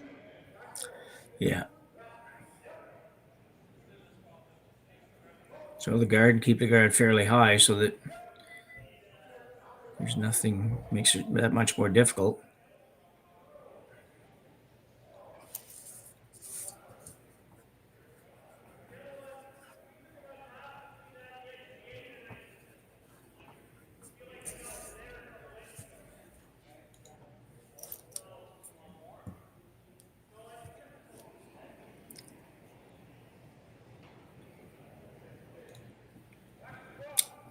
Well, a very, very big shot for a simple guard right at this point in time for Brad Gushue. Just cannot overcurl. Really can't undercurl either, but yeah, and overcurl. No matter where you put this, John's probably running it in and trying to get rid of that red. Yeah, I think you're right. That's why I think you got to be really high on this. Yeah, higher the better for sure. Yeah.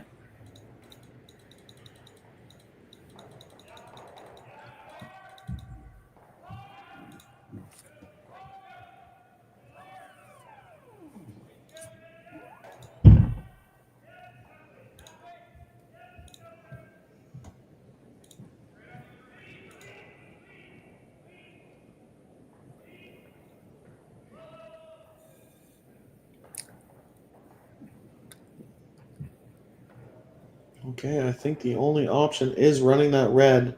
John just seeing if he can run it into the red and spin it out and score a 2. You could also nose it and push it out the side for 2 as well. So they do have a couple of options. No, they're not fun options. Yeah. Well, and the other thing, if the yellow does clear the red, there's a possibility if you run that red one back that, it's remote probably, but possibility. You run it in there and he hits 7/8 of that yellow and doubles off your yellows in the back and gives up a 2.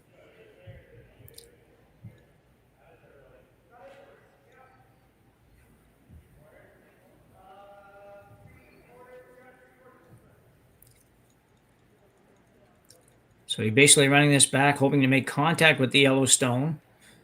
And if he makes contact with the yellow stone anywhere center or right of center, he will definitely score multiple points.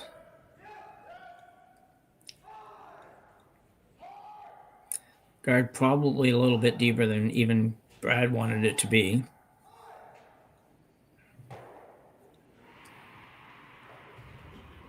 On his way, John Epping. Final rock in the 6th end here. Just off nose for 2. Must be close. Must be close. And he makes it. What a great shot. 2. Tremendous shot by John Epping here in end number 6. So look at it again.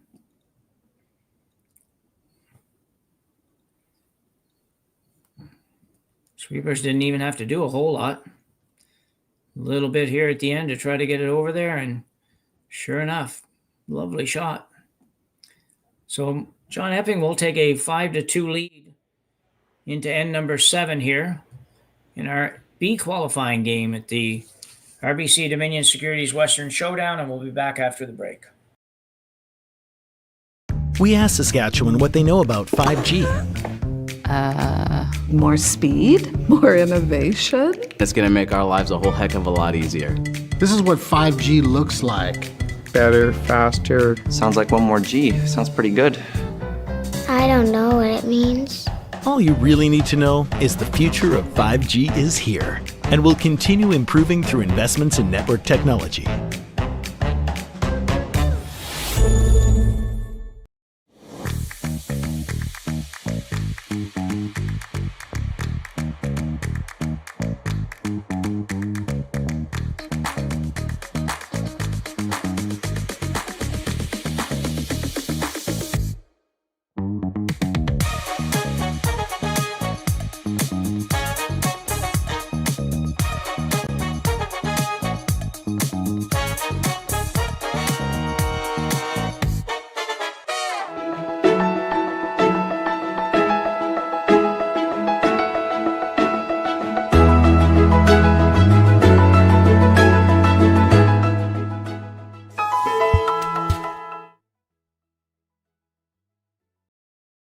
Hey, Ben, what's the...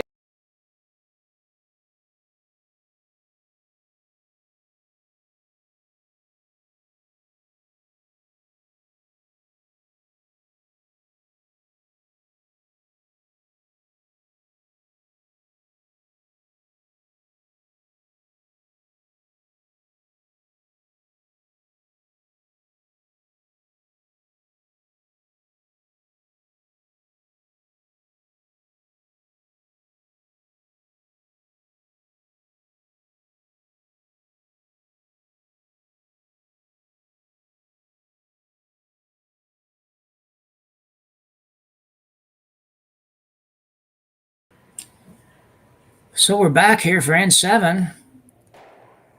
Peel going up for Epping. Well, I guess that rock was touching the house, so I was trying to figure out how he was able to hit that. But we're going to have one last look at that John Epping's last shot in the last end. Yeah, just a great team shot. Not much room for error. He knew he needed to hit it just off nose to pick that red off the button.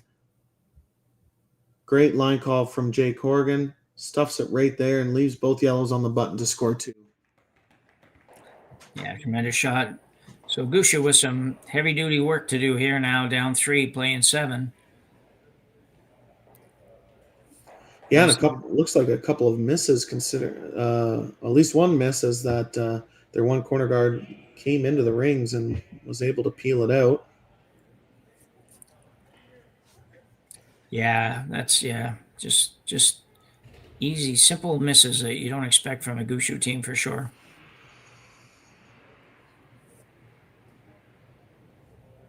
Also, the team Epping just playing really great curling. I can only think of 2 really bad misses to where it was a miss, not even just a miss of missed tolerances. So Team Epping playing well, just like they did in the Mike McEwen game this morning.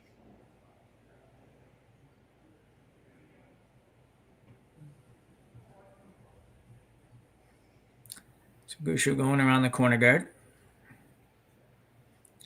One last time before it gets peeled away. Brennan Botcher. Yeah, if you're a Gushue fan, you need Team Epping to have a 0.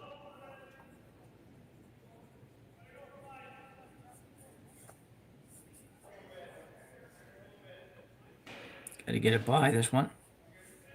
Because they're going to need to.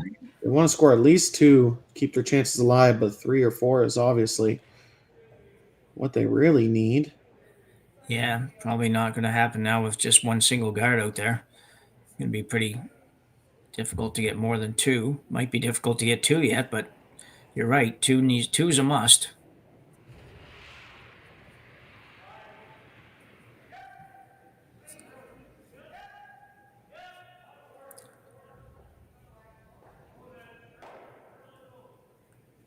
And good peel for Tanner Horgan.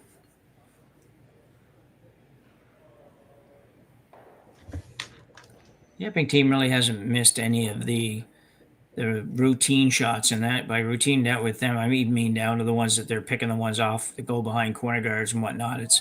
They've made all of that kind of shots. They've only had, like you said, a couple of misses on shots where you have big shots for sure and key shots, but that's not many,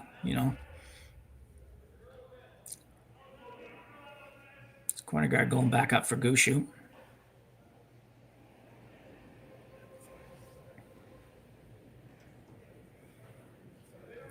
They've certainly been the better team so far this game, and that's why they have a 5-2 lead.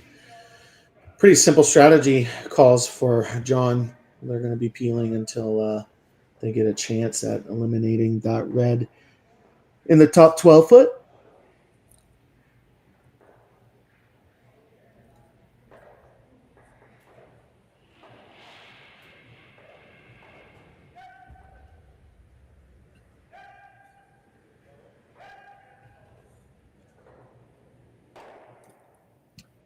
I feel like Team Gushue's been playing with fire all game long. Though it was one of the harder shots John has had for multiple, he made it look easy. You knew they were going to blow the game up. Eventually, took him to the 6th end to take that 3-point lead. Yeah.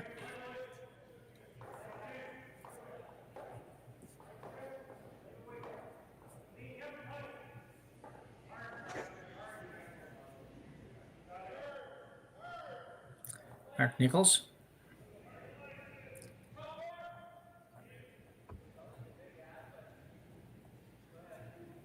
Yep, no longer throwing the corner guard, looking to draw to the rock in the back of the house. Nobody's going to get there. In the top 8 foot, I think, was the call. And like you said, it's not going to get there.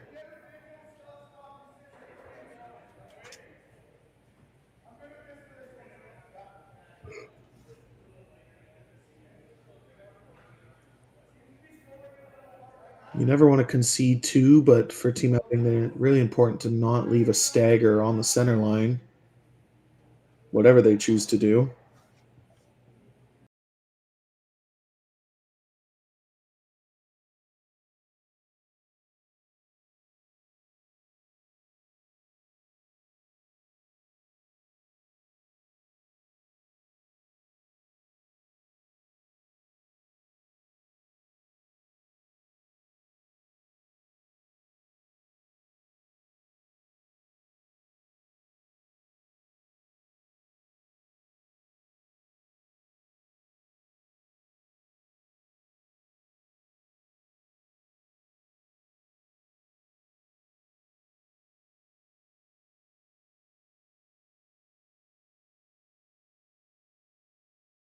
The 2 brothers, I don't know how old he is, but he doesn't look to be very old.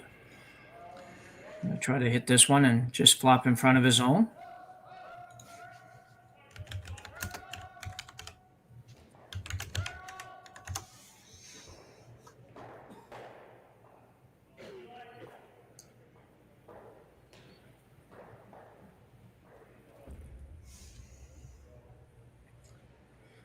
He's 24 years old. Tanner being a year older than him. Or 2 years older than him. Can't remember. I should know, considering I played against them for most of my junior career, but I know that Tanner is a year younger than me, and I'm 27, so that makes the math pretty easy. Yeah.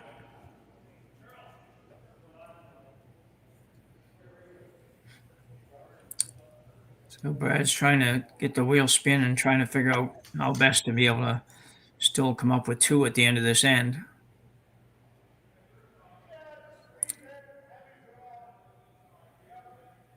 It's definitely decision time. There is a stagger that I could draw all the way to the back 12, though they're not looking at that right now. I think Mark Nichols just suggested it.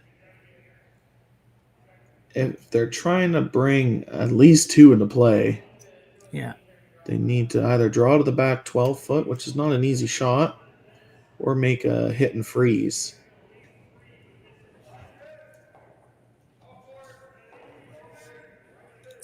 Yeah, looking at a little split off his own basically is the other option, or not off his own, sorry, off the yellow at the right there.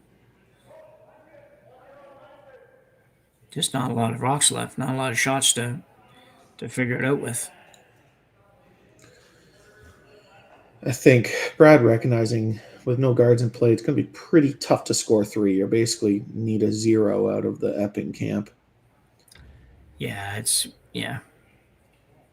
So trying to make it as hard as possible. You wick this yellow to behind the red in the top 8 and roll behind the yellow in the top 12. So you're basically playing a split, but you're playing a split on the opposing team's stone. Yeah. So you protect your one a little bit. Maybe the one on the right, you might get to protect it a little bit with the one yellow on the back. And this one goes in between the 2 yellows. And it is how you bring 3 into play. Obviously a very difficult shot, but you're down 3. No shot will be easy. No. Uh-oh. Yeah, goes through that hole. Looking like a field goal. Yeah. Holy cow. Wow. Certainly not what was expected. Let's see the replay of that. Yeah, maybe just a little bit overthrown. I imagine they wanted back 8, back 12 weight, but gets in between the goal posts and right through the rings. So Epping now will remove this the final Gushue stone that's in the house. Not getting any easier for the Gushue team. Yeah, and again, this, obviously we can focus that Team Gushue maybe not at their best right now, but Team Epping has been pouring on the pressure almost every end. The 6th end was Team Gushue's best end, and they ended up giving up 2. So yeah, sometimes it just goes the other team's way. But Team Epping's been playing great. Rolling hard, but it's what they want. Well, not even going to take their own out in that shot. And basically left nothing for Brad to work with. No, I don't see a lot. Probably at the end of the day, I don't know. He's probably going to have to freeze to the one at the top of the button. You're not even going to be second shot, I don't think. That is the issue with the freeze. Well, maybe you tap that one a little bit. Brad's looking at maybe trying to figure out a way. Do we run all this stuff and come home down 3 with the hammer? Get a blank in. Because if you come right around it, then yeah, I guess you could come right around it, I suppose. And then if you had to, you're going to need a miss out of John for starters. That might be tough to get, but you could run the high yellow into those yellows and make a double and bring it into play, but that's going to be tough. So I think he settled on a freeze here, and no, he's not going to be shot right now, but it is the only shot, though I just don't see how they're going to sit second shot here. No, I don't think they will. I think it'll be a matter if there's some way that on his next shot that he can manage to turn that into... Make a quad, I guess. Something, yeah, exactly, yeah.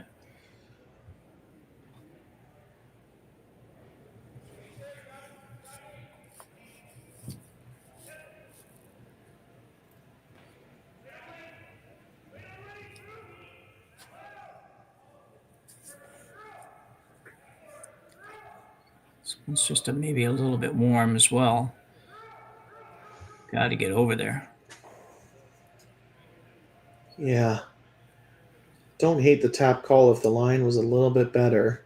Yeah. If that red stays a quarter buried, then Team Epping wouldn't be able to hit it. Now he can just throw peel and...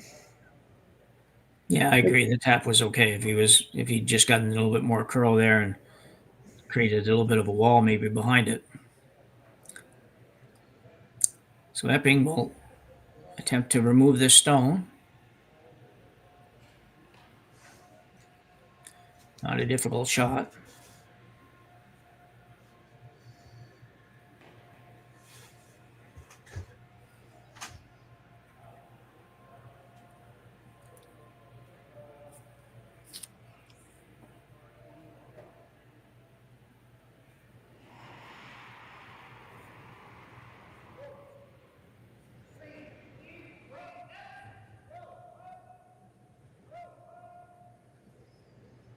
No mistake by John. No.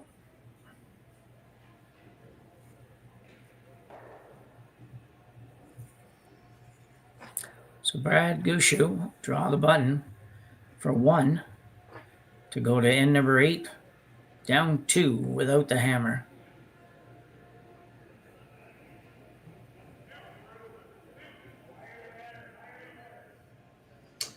Another draw to the button against a multiple. This is obviously for the game.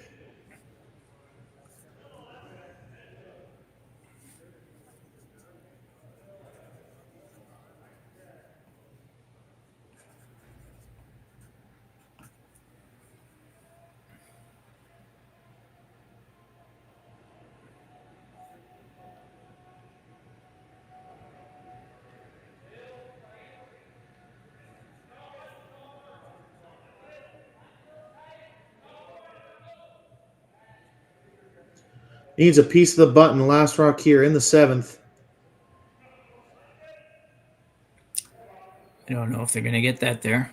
No, sweeper's given up, and it's going to be handshakes. So John Epping will pick up a bucket load here in number 7.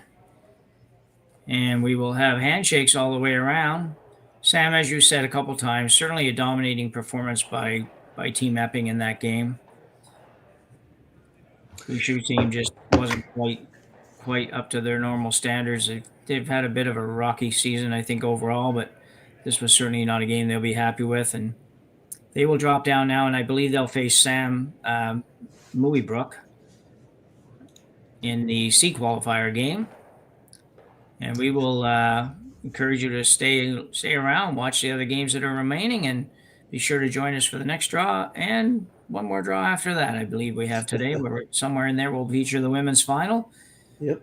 And the C qualifiers, and we'll say goodbye. So on behalf of Sam Steep and Connor Sims in production and Cailey on the cameras, we will say goodbye for now. I'm Jim Nix, signing off until later this evening from Swift Current, Saskatchewan, in the RBC Dominion Securities Western Showdown.